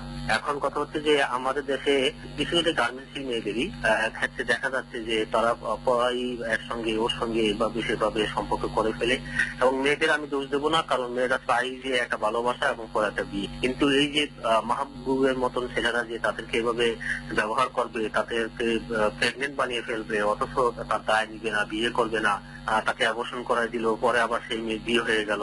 এখানে পরবর্তী পর্যায়ে মাহবুব অনেক কথাই বলেছে তার নিজের জাস্টিফাই করার জন্য, নিজের অপরাধকে লঘু করার জন্য, কিন্তু ব্যাপার হচ্ছে যে এটা একটা বড় ধরনের অপরাধ। এই অপরাধ মাহবুবের মতো অনেক ছেলে এখনো করতেছে। আমাদের সমাজে এই ব্যাপারটা খুবই গুরুত্বপূর্ণ। আমাদের মেয়েদেরকে এটা বুঝতে হবে, মেয়েদেরকে এটা বুঝতে হবে যে আমি আমার সতীত্ব বা আমার নারীত্বকে আমি বিক্রি করে দিব না বিয়ের আগ পর্যন্ত। এই শিক্ষা আমরা আমাদের পরিবারে দিতে হবে, সমাজকে দিতে হবে, এবং ছেলেদের এরকম টোপের মধ্যে পড়ে, ভালোবাসার টোপের মধ্যে পড়ে যেন তারা নিজেদেরকে বিক্রি করে না দেয়। দ্বিতীয় কথা হচ্ছে যে সে কিন্তু আরেকটা উশিলা দিল মাহবুব সাহেব, যে ওই মেয়েকে বলার জন্য সে আরেকবার প্রেম করতেছে। এই হচ্ছে কি আমাদের নেশাখোর ছেলেরা কি করে জানেন, ওই যে কোন একটা মেয়ের সঙ্গে সম্পর্ক খারাপ হয়েছে বা মেয়ে তাকে টাকা দিয়েছে অথবা সংসারে একটু মানে কষ্ট পেয়েছে, এই জন্য তারা নেশা করে, এই হলো তাদের উশিলা। আসলে তারা এগুলির জন্য কোনো ইয়া না, তারা আসলে নেশা করা, তারা তাদের স্বভাব হচ্ছে নেশা করা। তারা নেশা করতো ওই সবাইকে উশিলা দিয়ে অন্যকে অপরাধী করা, অন্যকে দোষী করা, হলো তাদের কাজ। মাহবুব সাহেবও কিন্তু সেই কাজটাই করেছে। সে কিন্তু এটা কোনো ইয়েই হতে পারে না অন্যকে আমি প্রেম করে এটা বলবো। ঠিক আছে, যদি এটাই হতো যে তার যে অন্যের প্রেম করে এটা ভুলে যাবো, তাহলে সে অন্যের সঙ্গে প্রেম করে সে মেয়েকে বিয়ে করতে পারতো। কিন্তু কি বাহানা দিল, তার বয়স কম হয়েছে, মাকে এটা করবে সেটা করবে, একেবারে নানান বাহানা। এত বাহানা থাকলে তুমি প্রেম করতে যাবে কেন? তুমি কেন প্রেম করতে যাবা? আর যদি কষ্ট বলতে গিয়ে প্রেমে করো, তাহলে তোমাকে মায়ের প্রতি তোমার যে দায়িত্ব, ওই প্রেম যখন করছে মেয়ের প্রতি তোমার দায়িত্ব। কিন্তু সে কোনো মেয়ের সঙ্গে সেই সম্পর্ক রাখেনি। সে এরকম অনেকগুলি 7-8টি মেয়ের সঙ্গে প্রেম করেছে এবং সবার সঙ্গে সে শারীরিক সম্পর্ক করছে। এইগুলি হচ্ছে যে অপরাধী মানুষের যে একেবারে খাঁটি উশিলা এবং প্রবণতা, এটা তার মধ্যে পাওয়া গেছে। আমার মনে হয় যারা অনুষ্ঠান শুনছেন, কোনো মেয়ে যদি অনুষ্ঠান শুনে থাকে তাদেরকে বুঝতে হবে মাহবুবের ছেলেরা এরকমই করে থাকে। এটা কোন রকমের যুক্তি হতে পারে না যে সে প্রেম করেছে মায়ের জন্য সে বিয়ে করতে পারে না, বা তার বয়স নেই, তাহলে সে বয়স না হলে সে প্রেমও করে আবার শারীরিক সম্পর্ক করে। অতএব আমাদেরকে একটু সতর্ক হতে হবে, সমাজকে সচেতন হতে হবে, পরিবারকে সচেতন হতে হবে, মেয়েদেরকে আরো বেশি সচেতন হতে হবে। এমনকি একটা মেয়ে তার এই সম্পর্কের কারণে সে সুইসাইড পর্যন্ত করে। আত্মহত্যা করতে পারে। এখন সে এসে বলতেছে সে অনুতপ্ত এবং সে ওই মেয়েদের কাছ থেকে এসে ক্ষমা চাচ্ছে বা অন্যকে বলতে যাচ্ছে। এটা যদি তার অন্তর থেকে হয়ে থাকে তাহলে কিছুটা তাকে ধন্যবাদ দেওয়া যায়, কিন্তু সে যা করেছে সেগুলি খুবই অন্যায়, অপরাধ, এবং এগুলি এত সহজে মাপ পাওয়া যাবে কিনা এটা আমরা জানি না। তবুও সে যদি আন্তরিক অর্থে সূচনা করে থাকে এবং ভালো হতে চায় তাকে সাধুবাদ জানাচ্ছি। কিন্তু সবাইকে বলছি, বিশেষ করে মেয়েদেরকে, পরিবারের গার্জিয়ানদেরকে, আপনারা সতর্ক থাকবেন এবং এরকম ভাবে প্রলোভনে পড়ে মেয়েরা জানে অন্তত শারীরিক সম্পর্ক না করে, প্রেম করতে পারে, বিয়ের আগে যেন তারা কোনো রকমের শারীরিক সম্পর্ক না করে, মাহবুবদেরকে যাতে এই সুযোগ না দেয় এবং তারা যাতে নিজেরা প্রতারিত না হয়। অনেক অনেক ধন্যবাদ ডক্টর তাজুল ইসলাম আপনার মূল্যবান মতামতের জন্য। আপনাদের সবাইকে ধন্যবাদ।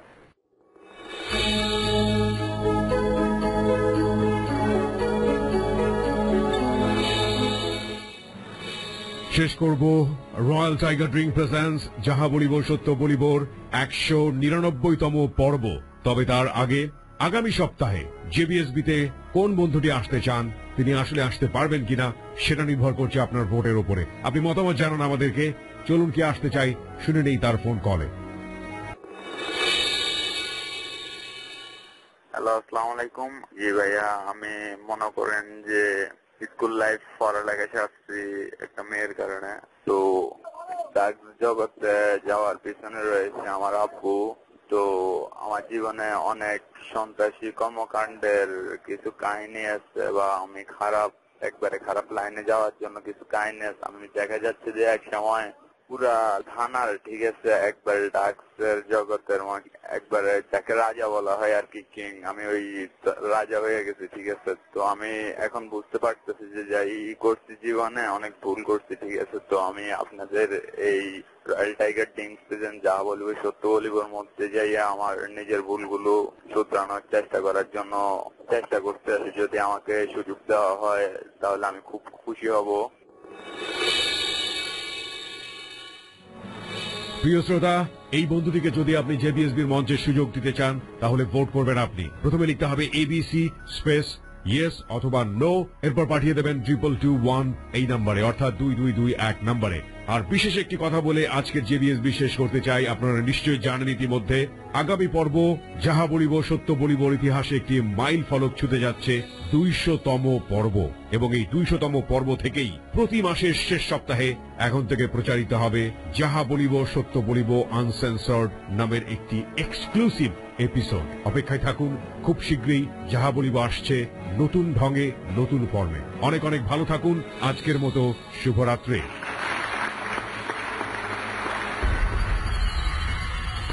ভুল শুদ্ধ মিলিয়েই মানুষ।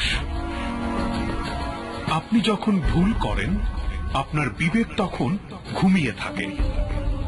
যদি কেউ না জানে তো বিবেক জানে আপনি কত বড় ভুল করেছেন। পরিবার, সমাজ, রাষ্ট্র আপনাকে শাস্তি না দিলেও বিবেক আপনাকে প্রতি মুহূর্তেই শাস্তি দিচ্ছে। তবে দাঁড়ান বিবেকের আদালতে, সত্য আপনার শক্তি হোক। নির্ভয়ে বলুন কি ভুল করেছেন আপনি, কেন করেছেন, কোন পাপের শাস্তি আপনার বিবেক আপনাকে দিচ্ছে। আপনার সত্য বলার সাহস হাজার হাজার ভুলের জন্ম থামিয়ে দেবে। সাহস আছে সত্য বলার? তবে আপনার জন্যেই যাহা বলিব সত্য বলিব।